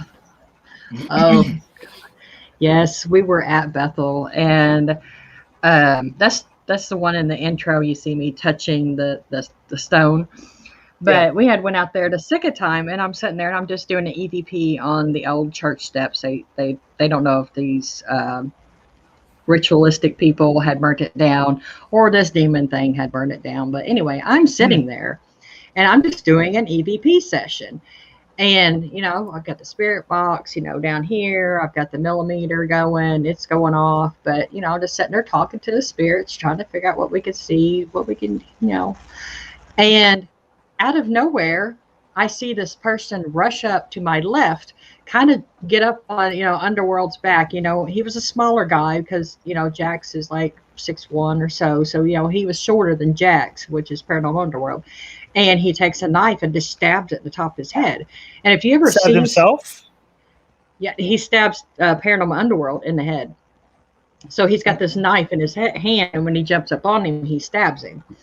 So I'm sitting there watching this in fear because I see Jax. He's already brain dead. You do the twitch and the going.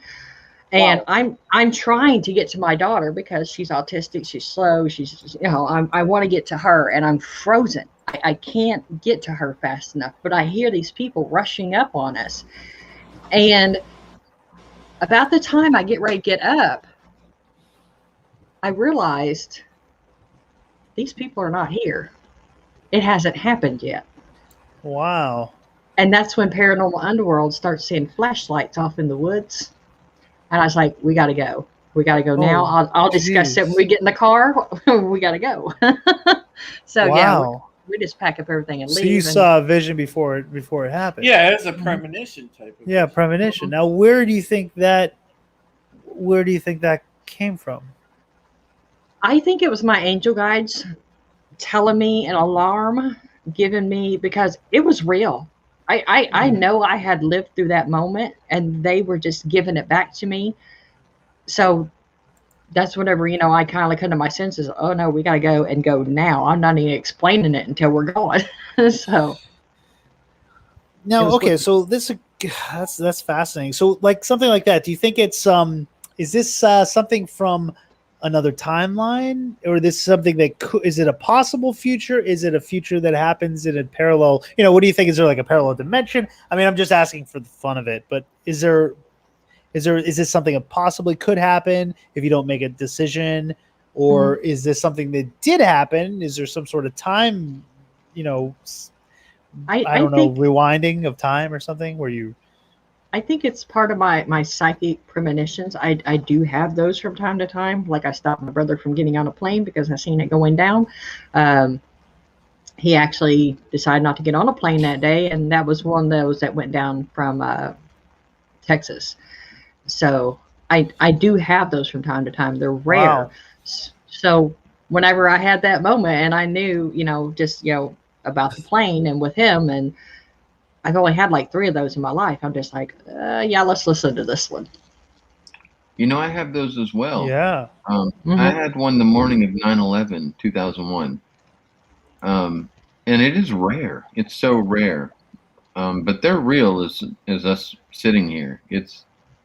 And it's a strange feeling because, like, I guess the way my body translated it was like, today's a good day to die. Like, I know that's a weird thing to say. Why would you even say that to yourself? But that's the thing that, I thought to myself. I even kind of said it to myself. And then, an hour later on the road, I heard about, what was going on. So you've had a few of those, Nicole? I've had 3. Yeah. And like I said, they're very rare, but it's like it's happening in the now until you realize it didn't happen. It's just so hard to explain. It's like you're there, but okay, it hasn't happened yet. Yeah, a vision of the future. Yeah. Or possible future, I guess. Yeah. Flipp, you should share your story about the time that you kind of had that near-death experience. You were going through the floor and you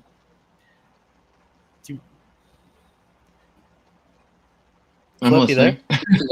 Yeah. Oh, yeah. You know your experience where you went through the floor and you kind of popped up and there was the older guy there? Oh, yeah. Holy crap. This was really weird. So, yeah. I was like, wait a second. It was you, right? Yeah, that is the strangest thing that's ever happened to me. So, yeah, I got in this fight. I had been playing drums for, we played heavy metal. We've been playing all kind of stuff for about 4 hours. I was dead tired, but I got in a tussle with a guy, and it didn't work out for me so well. And I got choked out. And while I was out, I remember I didn't know where I was, what was going on, and I sort of rose up through this wooden floor. I don't know if I was climbing up a ladder, coming through a doorway, or what, but here I am, and there's this guy kind of dressed in like the Mozart gear, whatever year that was or era. They had the curly wig hair and 1700s. Yeah, okay, 1700s. So, and it was like black hair though. It wasn't like a white wig. And he had this sort of desk or podium that had a candle on it, one white candle, which was burned a little bit. We'll say there was 3/4 of the candle left, which makes sense because I couldn't have been 19 years old. And he had this book and he was kind of thumbing through it when I was coming to the floor, and he looked up at me as if he was surprised to see me. And he flips one more page and he says my real name at me, and he goes, "Yeah, not yet." And I said, "What?" And before I could, get an answer, I'm waking up on the ground with my face on the cement. I'm like, oh, right, this is where I was. Oh, well. Yeah, I thoroughly believe that was a very real spiritual experience. Yeah. Yeah, sounds like it. Not yet. Ain't your turn to go yet. Yeah, that's what it was, Like, it's just not time yet. And he was right. I mean, I went on to get married and have kids, and you know, a whole lot of life up to now. Hopefully it still goes further. I'd love to know what that candle looks like right about now, but I would liken it to the length of my life, you know. Very small. That's a good analogy. Yeah. Soul like, Assassin says sounds like St. Peter. Yeah. Wow. You know, that's weird. So after my ex-wife's father died, we were at some random gas station, and a guy just walks up to us and says, remember Peter? Like that, and then takes off. And we just thought that was the weirdest thing. Huh. That's crazy. I don't know if St. Peter would be wearing like a, you know, Victorian style headpiece, but I guess you never know. Could have been your spirit guide. You know? Mm-hmm. Yeah. Guardian angel saying, not yet. Yeah. Maybe, what is that? RR said, I checked the incoming list. Yeah, you're not on it. Maybe he was like a musician, and they sent him because he could relate to, you know, all the heavy metal we were playing. Yeah, right. There you go. I don't know. Speaking of like, for like enjoy. So do these spirits that are kind of stuck, you know, the ones you can see, do they get enjoyment from anything? Like, can they laugh? Do they, you know, can they like watch movies and TVs? And I mean, what do they do? If they don't want to move on, what do they do while they're stuck here? Same thing that you and I would do. Goodness, I've seen spirits actually read. I mean, you have to open them up. They don't want to use their energy, or you can read to them. A lot of them like music. I have some that just stand around and like just standing in one spot, but they're there. But that they visit, you know, a lot of cemeteries that I go to. It's not so much the past that I see, you know, the people that have died that are actually there. It's people visiting them. You will actually find most of your spirits in church. I've seen them in Walmart. So, you know, the spirits are in church. Yeah. Are they? So that's interesting. Are they trying to get to the other side? Or are they not sure how they missed out, or what are they? No, what are they doing in church? They just go there. It's like a normal routine. You know, you like going to church. You know, if you were churchy, I'm going to say churchy, you know, in your former life, and you like going to church, a lot of them just show up, you know, and they'll leave with everybody else. You know, they'll go about their daily duties. I mean, they just roam around. They sound. I think if they were going to church, they would like have the desire to like, okay, let's actually, you know, like, what do you believe in? And if you don't want to move on, it seems weird to be like, I'm going to go to church, but I don't want to go anywhere. Yeah, you know, that's why they fascinate me. They fascinate me. Like, what y'all did? Like when you get hit in the head, you bang your head or whatever, and you're a little dazed. But I guess that's kind of the way they just walk around dazed a little bit. Yeah, I feel fully aware. I feel a lot of these that I have encountered are fully aware. You know, it's like there's one in here that, you know, somebody picked up some records at a thrift store or something, I don't know, but those were his records, so I guess he followed here. But he is fully aware. He walks around in here and makes sure that his records are taken care of. They are put away where he likes to have them. If not, he causes all kinds of chaos up in here. You know, I just run into people like Mrs. Shooker, that, you know, the haunted house that I lived in. She went on about her daily business, even though she thought I was the ghost. She was, you know, doing laundry and cooking, and you're the ghost. She thought I was the ghost. So how is she cooking? Like, is she? Are they actually moving the pots and pans around? Like, do you see them floating around, or is it the energy of them that, like, how is she cooking? She was in her reality, you know, her realm, which I can get a glimpse of. So I could see her in glitches, you know, going about, you know, because her kitchen, which was now my dining room, you know, I could sit there seeing her, you know, making her breakfast, doing what she's doing. She's going over there to, you know, get her wooden pans out of her basket and do a lot. It's just going about her day. And I'm like, I got to sit here and watch this all day. I mean, it's entertaining, but it's also trying at times. But yeah, she just went on about her day. She would go up and down the stairs a lot. And the people that tried to live there before, that's what they were hearing, was her going up and down the stairs all the time. And they wouldn't stay at the house very long because they knew it was haunted. But yeah, she traveled them stairs probably 9 times a day, just up and down, you know, doing beds, cleaning, you know, cooking. So it's almost like she's still living in her reality as though it's physical. Yeah, it's weird. Or it's like an imprint of something that happened, like a timeline, a time. I don't even know how to describe it. Time just distortion or something like that, where you're seeing an imprint of the past. Residual. Is it happening in real time? Do you think? Yeah, or do you think it could be like an imprint of the past? I didn't find her to be residual. You know, that imprint, because I have had communication with her. She didn't like me very well, even though she did like me, because, you know, whenever I first met her and I told her I was going to live in her house, and she smiled. Like I said, she thought I was the ghost, so we had that communication. She wanted me to keep it down. She didn't want me doing certain things to the house. And so, yeah, she was a spirit, but I guess she was just had those 2 different realms. And I'm fascinated to this day of each thing that, you know, that we get to write down and try to figure out, that we can just add to that book of proof of what we can find. Yeah. That's awesome.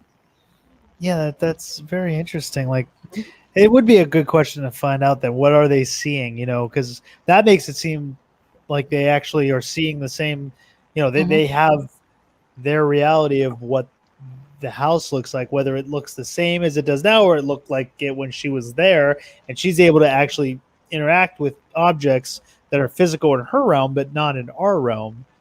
You know, it's almost like another reality. You know, maybe you are the ghost to her. Maybe our reality is a ghost to them, you know. Maybe we are the ghost to them, or at least in that case. Each one, I think, has a, you know, a different perspective on life or afterlife, whatever you want to call it. You know, she might be moving around in her reality, and then, you know, you have another spirit that's purely aware of what's going on, and he's over in my reality. It's just like with some of the, you know, I like to try to get into some of the true crime cases. I would love to do that as, you know, my full-time thing. Try to help people with that. Because I have, you know, run into spirits that, you know, need help. You know, my body's over here. So, yeah, I think they're fully aware and in our realm. But with her, it was different. I don't know. You know, Rob from Rob's Rules, I almost said everything Star Wars. Remember the story he told us about when he went to the he was working that construction job, and he went to the Army intake at I think it was in New York, he said, and the spirit kept running behind him. Do you remember that story, Jay? Yes, I do. Yeah. Yep. That was a fascinating story. So basically, Nicole, he went to do this job, I think it was electrical, and the building was just giant. Like, he told us about it, and we found it, and it is a huge building, but there was only a few workers there. Like a train. It was a train station back in the... Yeah, I think so, yeah. Yeah, 1900s, 1950s, whatever. But, like, they would bring the dead in, the dead Army folk, you know, from the war. They would bring them through there. And I remember he said there was a bathroom or a hallway where there was a bathroom, a men's across the way from a women's, and his oh yeah, I remember that story. Yeah, the guy that was running the operation went in there in the evening and was like, all right, listen, we're closing down for the night. Is anyone there? And someone was screaming from the bathroom, I'm here. So he went in there and he opened the door, and a woman was standing there and like screamed like bloody murder that he showed up there. And so he freaked out and ran out. Yeah. And then later he said, like, I guess during that same operation of electrical work, he said that he was down in that same area and he heard these footsteps running behind him, and they flew by his back, and there was a gust of wind, and he thought it was one of the guys messing with him. And so he said, aha, yeah, that's really funny. And then it happened again, and he went back, to where everybody was. He was like, "All right, which one of you jokesters did this?" And they were like, "We don't know what you're talking about. This place is haunted, though." And he was like, "What?" Yeah, For sure now. Yeah, didn't he say that was in New York, though, wasn't it? Yeah, Brooklyn. It was New York. Yeah. So it would be cool if you could go to places like that. I mean, I guess I don't know what state you're in, but I guess you're kind of limited there. And Well, she's in Ohio, same as me. Mm-hmm. Because Okay. they Flipp, they live on the southern end. I'm up north. Yeah. I see. Yeah, they're right close to Kentucky border. That would be incredible if you could get in with the cops and or investigation companies, private investigation. That's like my dream job. I accidentally walked in, Nicole. I accidentally walked into a PI office once. I was doing printing delivery. They all looked at me like I'd lost my damn mind. Like, how dare I just walk in like that? They all look like they've been caught red-handed doing something too. I was like, hello? Yeah, I can imagine if I go in there and start telling them, different stories and aspects of what they should be looking for and who they should be looking for. Yeah. I mean, I don't know how that works. I mean, how credible am I for someone to believe me? I mean, I've proved myself, about, different things, talking to spirits, and like a live feed the other night, whatever, I was talking about this guy's pantry, and I was telling him about the metal parts in the pantry and the crackers that the spirit wanted. I didn't know he had a pantry back there, nor less there was actual a metal thing on the door. But I mean, whenever I talk to a spirit, I make sure I try to get names. I try to get who they're associated with. I mean, it's that proof, and I don't know how that works with, especially the police. I mean, if I come up with the name of somebody who did it, I mean, you're going to have to prove it from there. Yeah. I wonder they give them a good head start, though. Yeah. They'd know where to look at least. It would narrow it down. Because it's weird because it's accurate evidence, but it's not technical forensic evidence. Mm-hmm. If I could just, help find the person, I mean, it's getting in contact with their spirit, even if they are gone. Some of these people are just, not gone yet. And that's where I would run into problems because, I'm more toward the spirit world. I mean, if I could, find a body or something like that, which wouldn't bother me whatsoever. I mean, give closure to the families. Now, what if it doesn't necessarily mean just because there's a murder or something, that spirit doesn't automatically mean they're going to be stuck here, right? I mean, they could have chosen to move on or find first here. Most move. Yeah, they could have went ahead and moved on. Some, do stay. Kind of in the winds right now, working with one.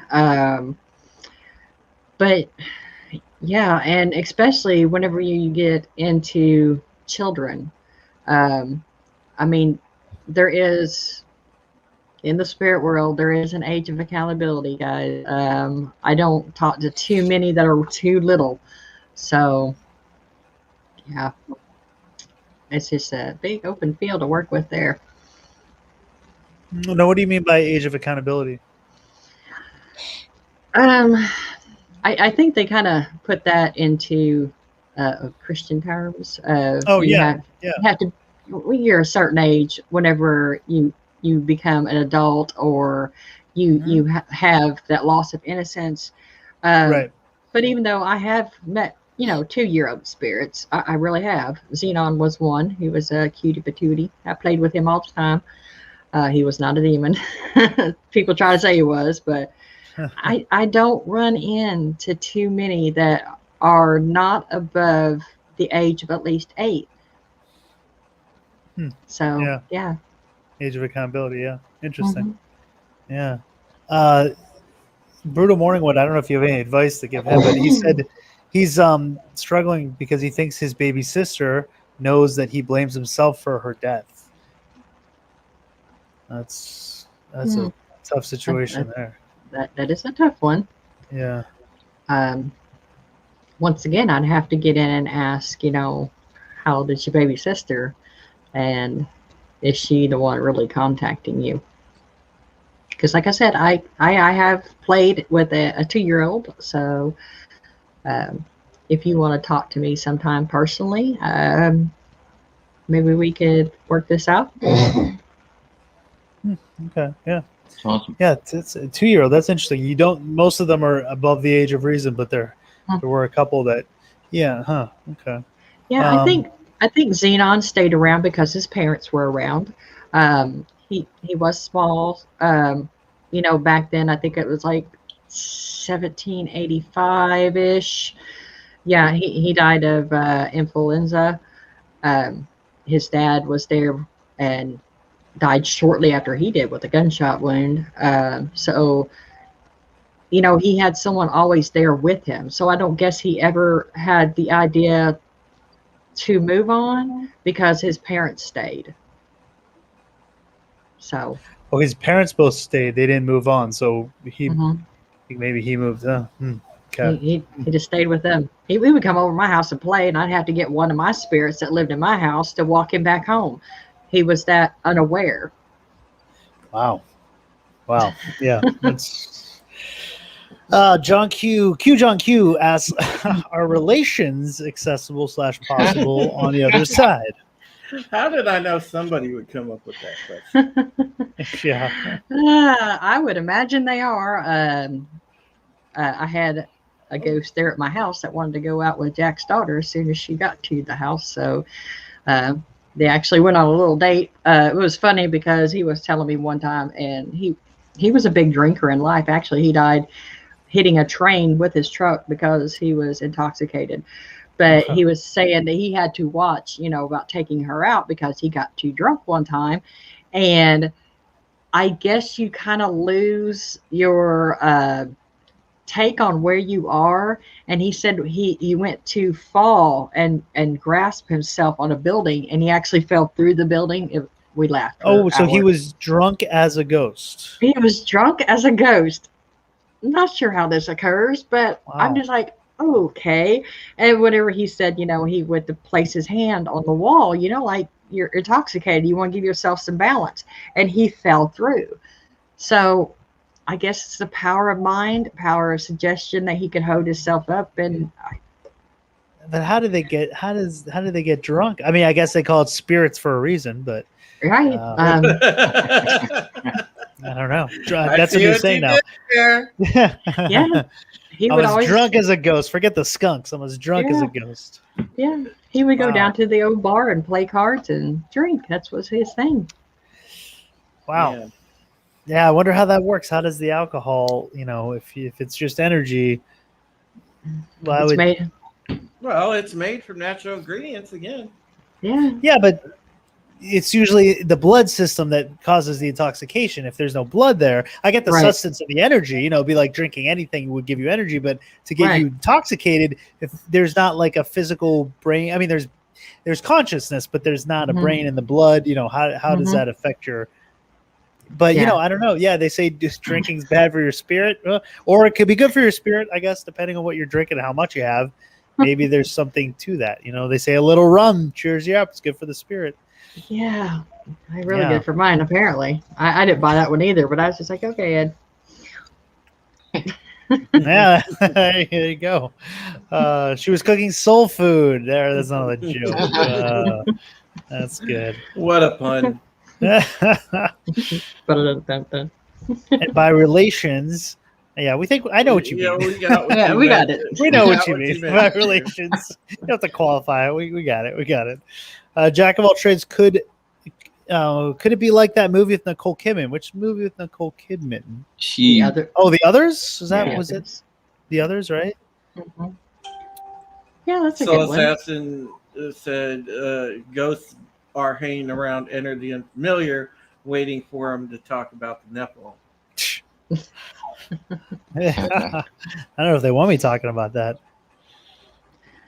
People look familiar.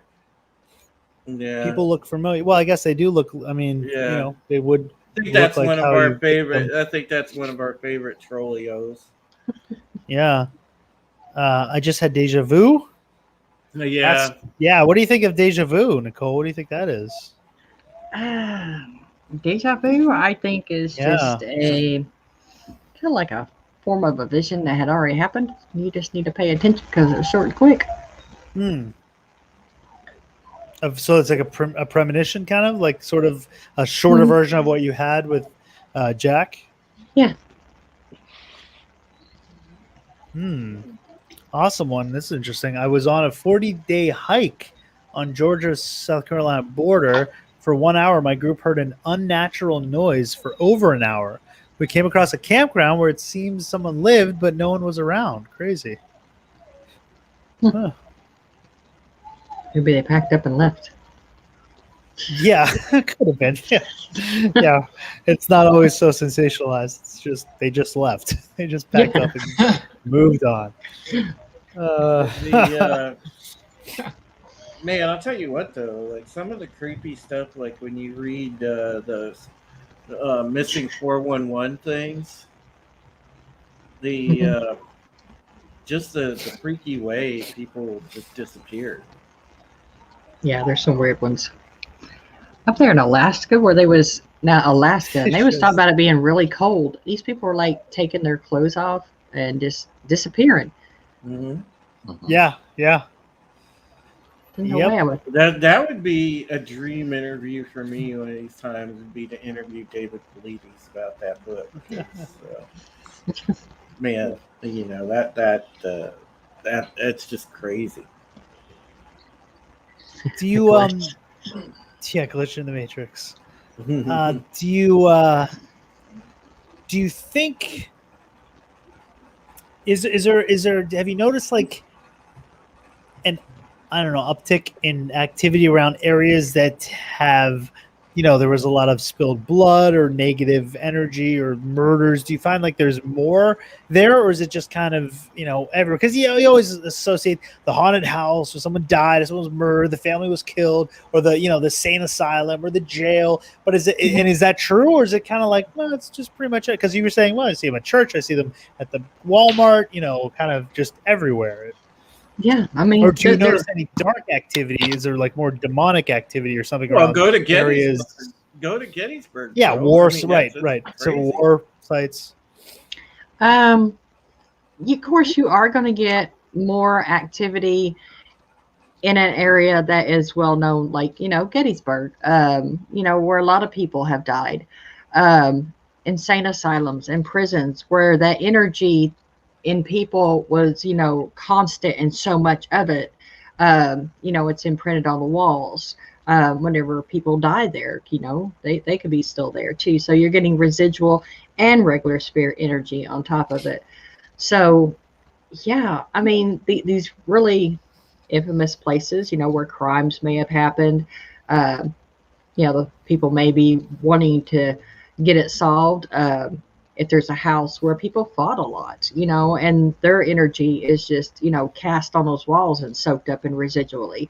I mean, it's a big prospect of an area. Yes, it's just, they're not just, if you get, something really infamous, a lot of people, a lot of death, there's going to be those spirits or more potentially to be there, is what I'm trying to say. Okay. You mentioned something else that made me think of a question, but now I'm getting gosh. Are these the type of places that you seek out and try and have experiences? I guess what I'm saying is, do these experiences always just happen to you, or do you actually seek them out sometimes? And do you go to places like that? I see spirits anyway. I go to the bigger places because I want to catch that aha moment for everybody. Just like with the UFOs and everything. Yeah. Did you just see that happen? And if you can get into a bigger place where more of that has happened or is known to happen, and you might be able to catch something, it's better than going to a little unknown place, even though there has been, some houses that people don't even know about that can have some of the weirdest things going on. But, the well-known areas are better because they're well known. You know, I know how to look them up. I can look at the history and things like that, what occurred there. Even though a lot of times I like to go into what I call blind, so I'm not tainted by the history or legends and all that stuff. But I see. Yeah, well, I would find it incredible if you could go to places super energetic as Skinwalker Ranch or something. For me, that Oh would my be gosh! Yeah, what are your opinions of Skinwalker Ranch? Well, we've done a couple shows on that, man. Being Native American, skinwalkers, yeah, I don't think that's something I would want to mess with. You just go right on ahead. Yeah, they've got all kind of poltergeist activity, UFOs, cattle mutilations, the skinwalker, skinwalkers themselves, shadow people, what else? Lights in the sky, orbs, they've pretty much every portals that have opened up. I mean, their reports from that place are just it's everything. It's everything you can possibly imagine, all in that one basin. What do you think? Do you think it's? I mean, the story goes it was cursed by one of the tribes, and I don't know, but to have all that activity, you think it's all related? The UFOs, the ghosts, demons, the Sasquatch or the the changelings, the skinwalkers. You think that stuff is all connected and related somehow, or do you think it's all different realities or different dimensions, or is it all one? Is it all kind of like a convergence? The same source? Yeah, convergence. Yeah, I think it would be more like a convergence, because I think in that area there is a lot of energy. Okay, and if you have a lot of energy, whether it's produced by the little green men or whatever's going on there, and you already have something like the skinwalker that is going on there, and all right, you're going to throw in, all right, any kind of poltergeist activity that can come in from, high EMFs, energy and stuff like that. So it just might be the area in itself that has, conjoined all this stuff. It's a huge conductor. Right. Mm-hmm. Yeah. And Jack of all casuals brings up an interesting point. He says Skinwalker Ranch sounds like a nexus point. And that's the way that I look at it. It's just like a huge conductor of all these different phenomena. Mm-hmm. Yeah, like Underworld said, the Bridgewater Triangle. Exactly. Mm-hmm. Man. Yeah. I'll tell you what, Jason, this stream has been amazing. We've had 20 people consistent from the jump. Everybody's got some good ideas. Yeah, a lot of good comments in the chat too. A lot of good comments in the chat. Questions, good comments. Hey, you guys are coming up with great questions too. So you mentioned something about like an imprint. We'll wrap it up. I know it's been 2 hours, so we'll wrap it up soon. But you mentioned like an imprint. So is there a difference between seeing an imprint of something that happened in the past, but that entity is no longer there, or imprints only caused by the entities that are still there? Like, I guess you can tell the difference between what's an imprint and what's physically, or what's interacting with you. What's manifesting, right? What's manifesting, yeah. But can you see an imprint of something that happened by a person or an entity, but that entity is no longer there, or even, they moved on? There's two ways. I have seen residual haunting, which is caused by an imprint. And residual is something that just is over and over. It's kind of like that broken record from the 80s. I thought I had a spirit in my house, but, they really didn't move. And I noticed that her head would do, these weird ticks.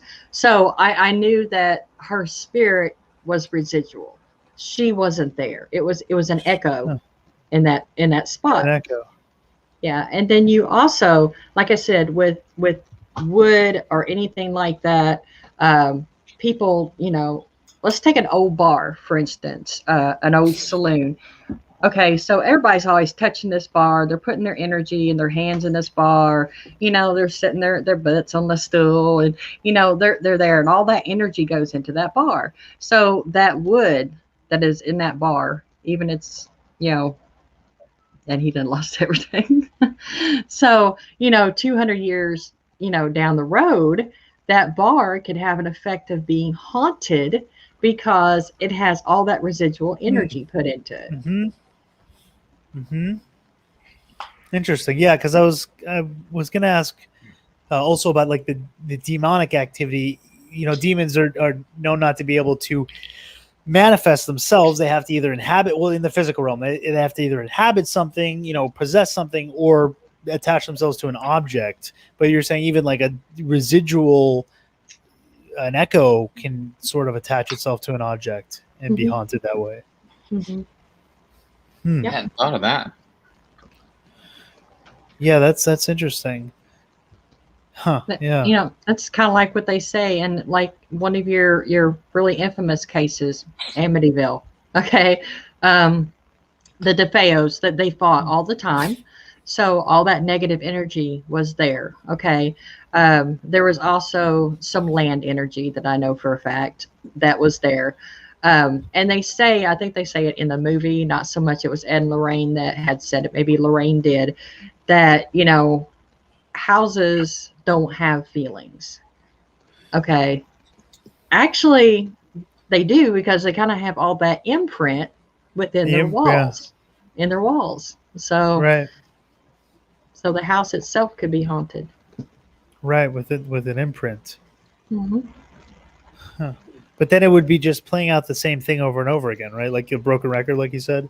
Yeah. Yeah. That's interesting.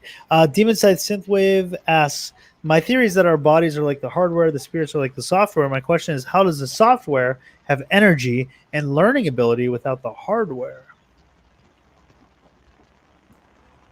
I think more of like an avatar, like our bodies are our avatar, which inhabit the physical realm, but it's not necessarily, I get what you're saying, like software, hardware thing, but I think it's like an avatar, that we're able to inhabit this realm, but the consciousness is different. The consciousness isn't part of the hardware. It's part of the software. I think like you were saying earlier, missing the brain for being drunk.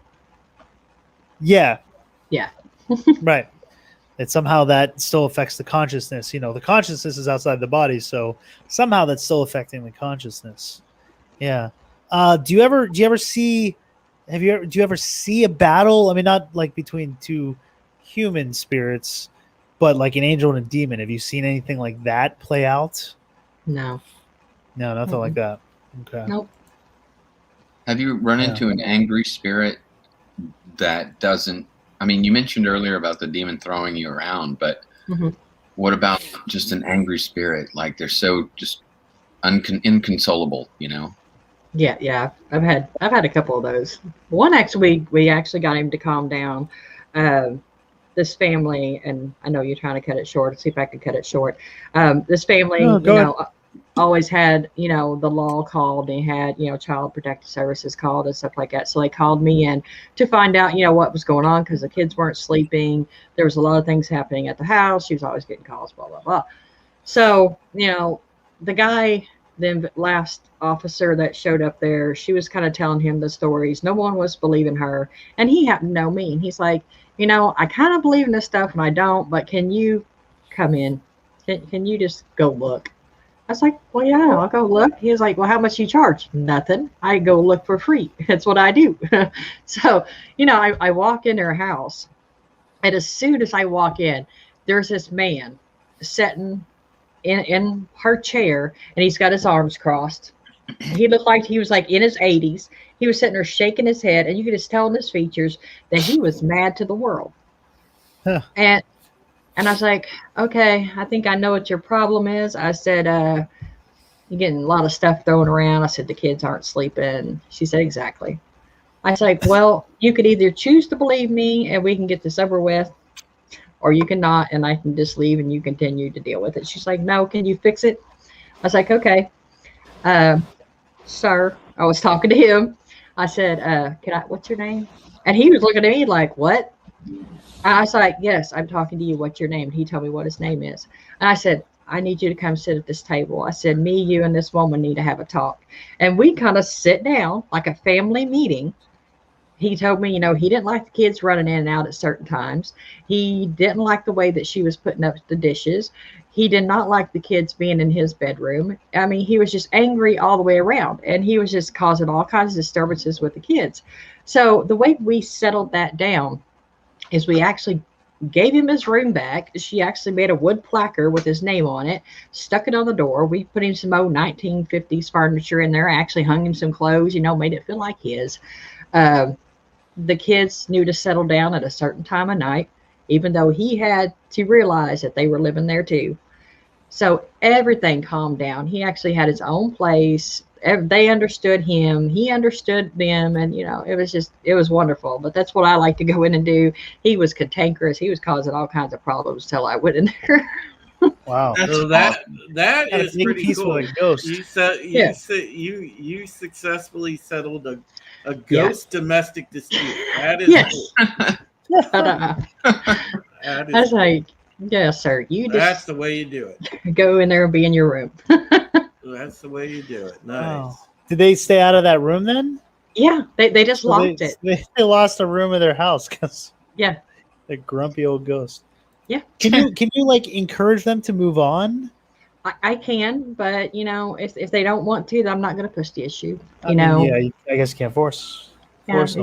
It's like, that was his house. He worked hard for it. It took a lot of money, and going through the depression, everything, he did not lose it. He was partial to that house. So I wouldn't ask him to leave his house. I mean, I feel that's his house. He's the one that built it. We're just renters. That's an incredible story. It really is. Yeah, it is. Awesome. Yeah, that's crazy. Through the Veil asked if you watch any YouTube channels, like paranormal YouTube channels, and do you know of Nuke's top 5? If so, what do you think of all their evidence?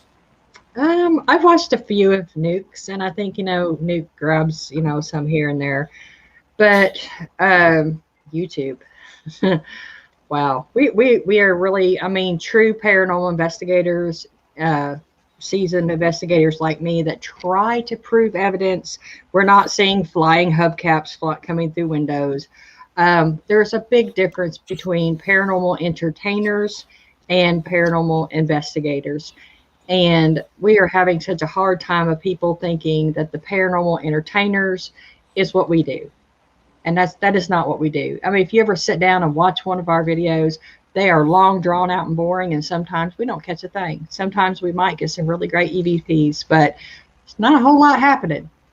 Yeah, I mean, people in that, and I kind of blame the whole phenomenon, like the ghost hunters phenomenon and stuff like that, because it really kind of, sort of blurred the line, because then you have like all those copycat shows that popped up, like Paranormal State and all them. And you got it. And there's this thing because they're on a network. Oh, look at us, we're on a network. So guess what? Every single episode, there's got to be something happen. So that we keep them ratings coming in. But in all reality, nothing. It's not like that. It's not reality. Yeah. In all reality, it's not reality. Yeah, they are embellishing and manufacturing. See, that's a problem, because it's the same with UFO investigating. Exactly.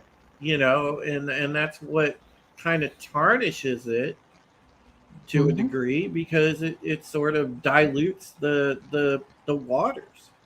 Exactly. And I know for a fact, both Nicole and Jax, the stuff they do, they're 100% serious. Their company's 100% serious.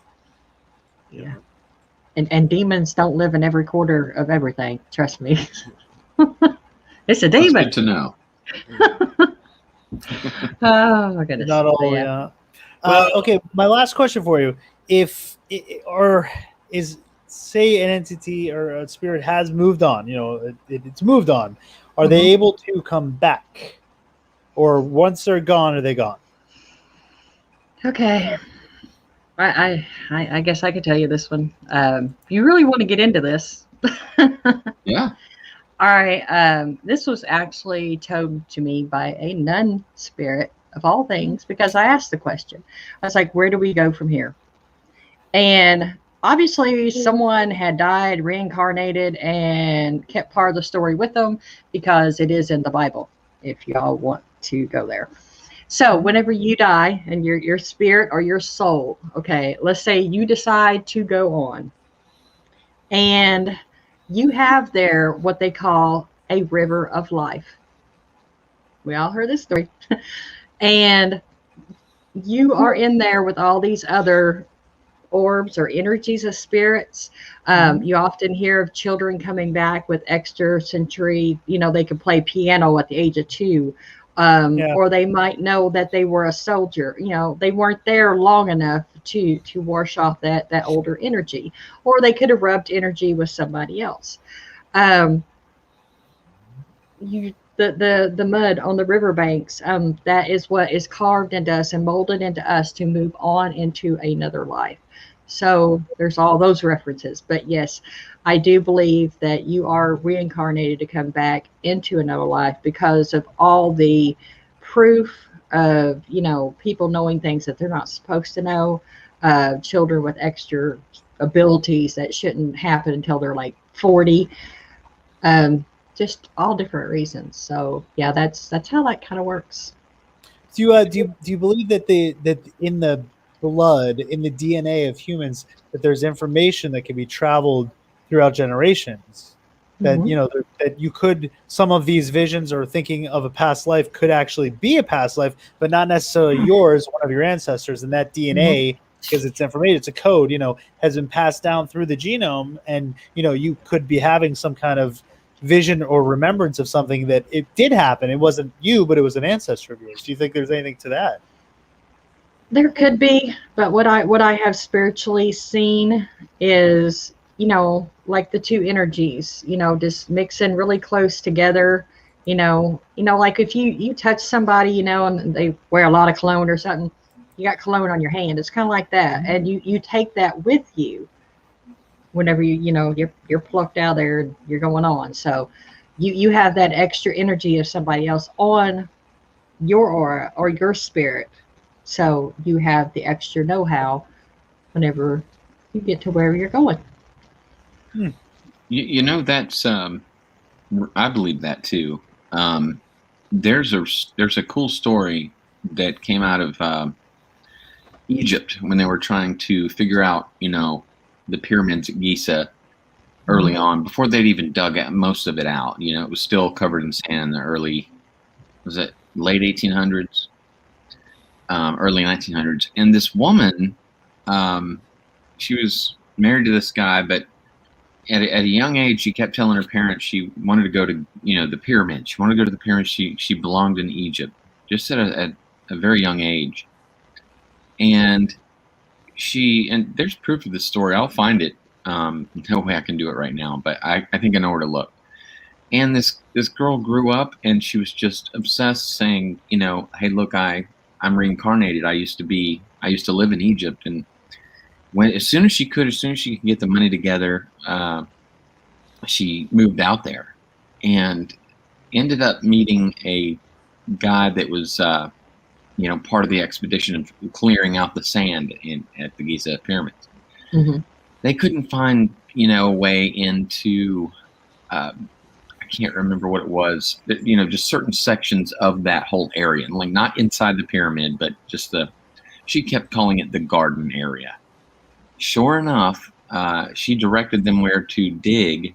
They dug it all out, and it was exactly as she described. The columns were where the columns were supposed to be. Everything was like this. She would count the steps and tell them this is where she lived. She knew exactly what it was supposed to look like. It was it's an insane story, but the woman is documented in history as having done a lot for the dig out of Giza. Yeah, that's awesome. Yeah, that's very interesting. Yeah, I think it. Yeah, that is just uncanny, dude. Yeah, and I think the most recent one I read was about the little boy that said he was in the Iraqi war or something. I'd have to look it up, but he knew what his name was. He knew what his dog's name was. He knew where his street address was. He even knew his phone number. And Wow. yeah, and so the parents, they waited till he's a little bit older. I think like 9. I think he started having these visions when he was like 2 or 3. So they waited till he was older because he started talking about how he died. He actually knew how he died. So Wow. they actually took him to meet these people, and the lady, as soon as she looked at the little boy, she said, "That's my son." She said they even looked similar in the face. Wow. No relation. They weren't related at all. None. Wow. None whatsoever. Yeah, that's interesting. Yeah. Huh. Oh, wow. So do you think that? So is it? Do you think it's a choice that some of these spirits decide to go back, or that's just you think that we all just go back? I think like it's recycled. I think it's a choice. I like I said, I know I'm gonna get into this sooner or later, but whenever we talk about the end times and stuff like that, and they talk about the dead walking the earth, I don't think they're coming up as out of the graves like zombies. I think the veil will be lifted, and you will finally be able to see what I see. That's actually what I think too. Even from coming from a Christian, perspective on it. Yeah, I don't think it's like zombies walking the earth. I think the veil, it's going to be yeah.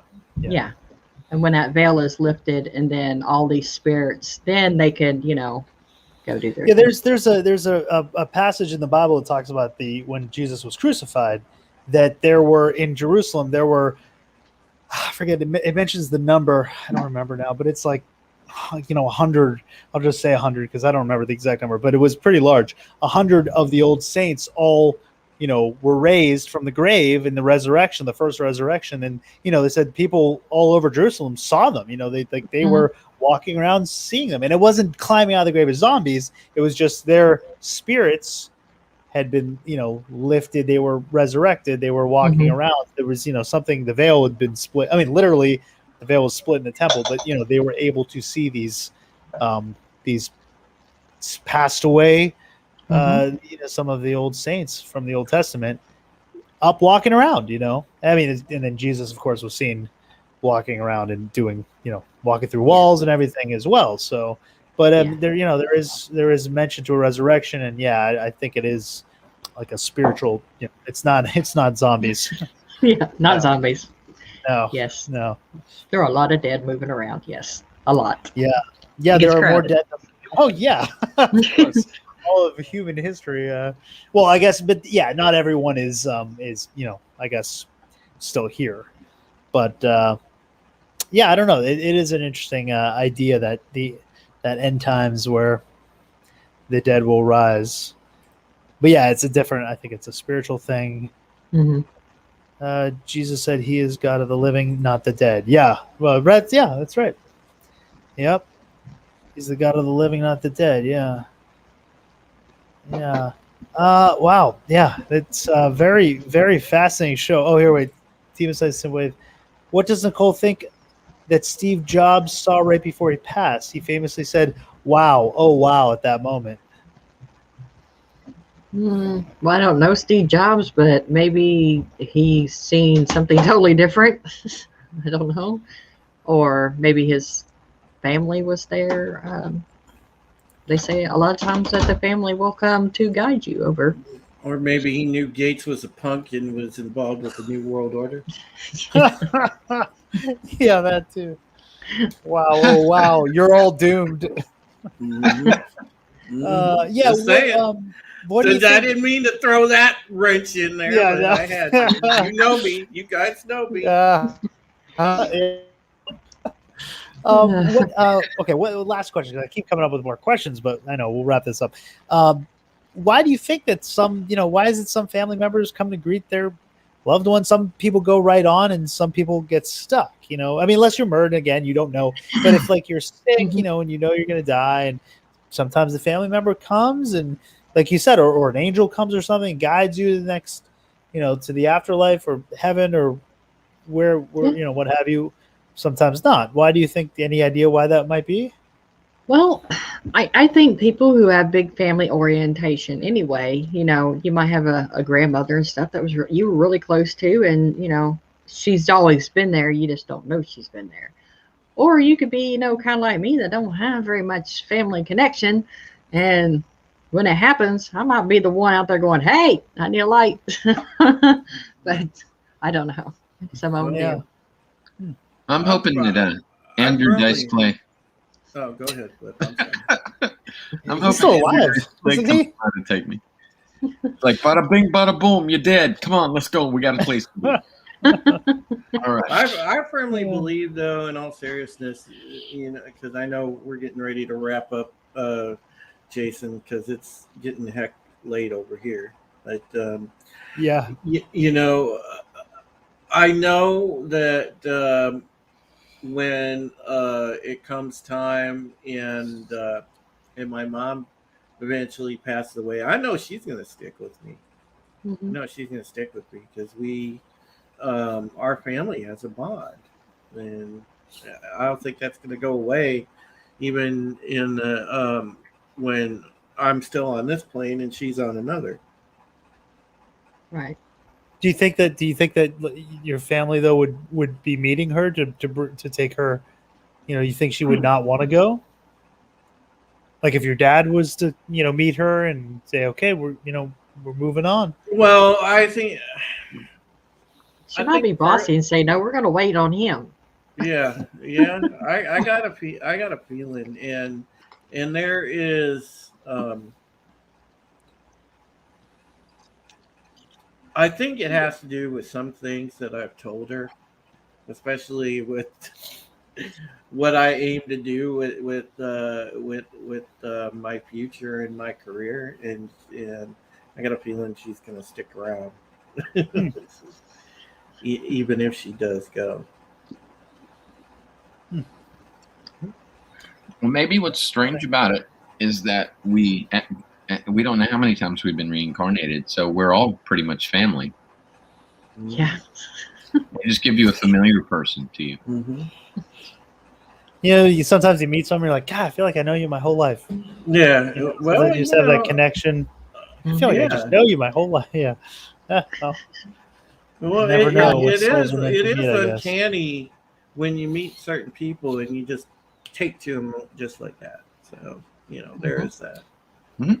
Like because in my own way, like I had that sense of comfort when I met Jason. I've had that sense of comfort when I met Nicole. I had that sense of comfort when I met Culture Casino for the first time. It's just people like that. I bonded for some reason instantly with ETEP. And I don't know ETEP from Adam, but he and I just had something right then and there. And it's just and it's funny that you mentioned that, Flipp, that familiarity, because I think there's something to be said for that. Yeah. Mm-hmm. Well, it happened to my grandmother. I watched her, like it's so weird because she was in a bad way. Like they were saying she had COPD, heart situation, and then she woke up all of a sudden as if nothing had happened. For a couple of days, we could hang with her, although she kept seeing people in the room that weren't there, and it freaked us all out. Like my mom, my dad were there. I had one of my kids with me a couple times, and she'd just all of a sudden start laughing, and we'd be like, are you okay? What are you laughing at? And she'd just look at me like I was an idiot, and I'd be like, oh, are you looking at me? And she'd say no, and she'd point, and I'd be sitting on a bed in the room, not her bed, and I'd say, is there someone next to me? And she'd look at me like I was an idiot again. And so I said, there's someone beside me, right? And she'd kind of nod. It's really weird. I mean, this happened with my uncle in the room, other people, and not just once, like multiple times. It was really interesting. It came to a point where I took the dry erase board that was in there that the nurses write on, and I started drawing faces, and she'd tell me who they were. Like, I don't know if it was just me making up these faces or that she would describe them. It's been a minute, but and she'd say, oh, that's Jack. He used to take the milk down from the corner. And It was really weird experience. I So believe she was seeing people that she remembered from her life. Yes. Is it now? Is it the closer you get to death yourself? Could it be that you start seeing? You're starting to kind of your soul's starting to move on, so you're starting to see this stuff. It's open. The veil's kind of lifting, so to speak. Oh, yeah. A little bit. Oh, for sure. Yeah. Yeah. There's even certain times of the year that the veil is thinner, than you passing. So, I mean, if you're right there at the time where the veil's thin and you're passing, Yeah. you got all kinds of people come through. Would that be around the equinoxes and some Mhm. solar? Yeah. Interesting. Yeah, very interesting stuff. Well, thank you so much for coming on tonight. Hey, thanks and for having chatting me with up here. us and sharing Yeah. your evidence and great conversations. You guys have any other final thoughts? No, I mean, I'm just, it was just fun to be on a stream, with my friends. It Yeah. always is fun.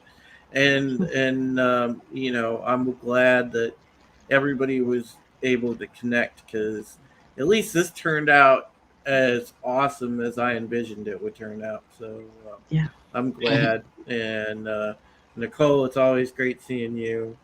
You too, guys. Flipp, Jason, you guys already know how I feel about you. But Jack, great seeing you again, buddy. And yeah, man, we got to do this again. We got to do a round 2 for sure. For sure. Yeah, absolutely. You got to ask the question: what they see, what is reality to them on their side of the veil, and then we'll have to have Jack come on and tell us about his. Yeah, Jax has some. Your question that the 8-foot tall, Nephilim thing. Oh yeah, Nephilim. Yeah, I want to hear about that. You got to hear about that story. Somebody out there is doing 3 shots now. I think another monster's on the road, so it's not him. Do you guys want to go around and just? Well, we'll start with you, Nicole. Where you can be found? Your link is in the description as well for your channel. Yeah, my link is down there. I do have a Facebook page, even though I'm hardly over on Facebook. It's Through the Veil Paranormal Society. We are on Twitter, Instagram. Mostly you find us on Twitter and our YouTube channel. We have a Monday Members Live. We have a Where the Dead Speak on Wednesdays. We have a Parashare on Thursdays, where we take everybody's work and figure out what everybody's doing. We play some of your videos and stuff like that. So, yeah, that's where you can find me. Very good. Well, thank you again for coming on. I really do appreciate you being on here with us. Guys, please sub to Nicole and to Paranormal Underworld. Support Through the Veil, because I mean their company's awesome and they are good at their jobs, and we're very thankful we got to talk with them this evening. As far as I go, y'all know me, okay? It's God. You guys see my content all the time. Tuesdays, got Rogue Entertainment, Rogue Squadron on my channel. Thursdays, you guys know, because a lot of you are Battlestar Galactica fans. You guys know that I do the Pex's Sexual podcast, so make sure you don't miss it. Thursday, we've got part 2 of the season 3 finale. You don't want to miss that, because guess what it is? We're going to reveal some Cylons on Thursday, so don't miss that. Come in, have fun with it, and enjoy. I might even talk Nicole into coming in for that. Hey. If you know your Battlestar Galactica girl, you come on. No, I don't know Battlestar Galactica. Oh man! But those of you that are Galactica fans, don't miss that. And I do the occasional stream every so often on the weekend when I feel passionate and I got something to talk about. Then I'll go live and do a high heresy stream. But I appreciate all your support. If you can sub to my channel, because I'm just trying to push ever so slowly toward monetization, and I'd like to get that done before the end of this year. So, yeah. Thank you, folks. Thank you very much, Drew, for coming on. Appreciate it. As always, we'll see you Tuesday for our Rogue Squadron show. Hey guys, Flipp. thanks for having me. Nicole, I want to apologize for being late, but it has been a pleasure meeting you. By the way, I'm already following you on Twitter, so just follow me back on at Phantom Collective if you get a chance. Okay. And we'll start posting y'all's videos. That's what we do. We're just a YouTuber and creator promotion, and I met all these guys through all that, and it's just been such a wonderful ride knowing them and meeting them. And look, we get to do things like this where we meet amazing people like you. So thanks for coming on. And you guys all already know where to meet me or see me or catch me. So we'll stalk you down. All right. Yeah, and it's going to be wonderful because, you know, Through the Veil, they've got a nice following over there on their channel, and some of their fans can come over, cross-pollinate, and check out some of our different contents that we all have, and it's going to be a nice thing. And you know, it's only becomes a bigger world as the more friends that we make. So, you know, it's awesome, you know. And I'm really happy for how the show turned out this evening. And, absolutely. You know, and we need to give credit to the man that makes it happen, and that's Jason. Dude, I'm so glad. Well, you actually made this show happen, so give credit to yourself. You're responsible for making this happen. But yeah, otherwise, thank you guys all for joining me tonight. Episode 46. We'll be back next week. Yeah, it should be good for next week. So we'll be back next week with another exciting episode of Enter the Unfamiliar Live. I think I might be moving my live streams over to my my members only area, the older ones, because I've been hearing it helps the algorithm that you shouldn't have your live streams posted. I don't know why, but I've been hearing that from a few people in the Rogue Entertainment community. So I might be moving over. I will keep whatever current live stream that week's. I'll keep it up for the whole week. So if you missed it, you know, you can still go back and watch it. And then probably by that next Sunday, it'll be moved over to the members. So if you do want to become a member, it's a couple bucks a month, and there's perks like all the stickers that the RR has there. And I'll probably be doing more with that soon. But I think I am going to move it over just to try to help the algorithm and see if that does anything. But again, I will keep the current one up that week, so I'll keep it up all week before I move it. So, but otherwise, thank you guys all for joining us tonight. A big thank you to Through the Veil, and of course, Flipped Out and Supreme Heretic, and my frozen screen, as usual. But until next week, be excellent to each other, party on, and travel safely, my friends.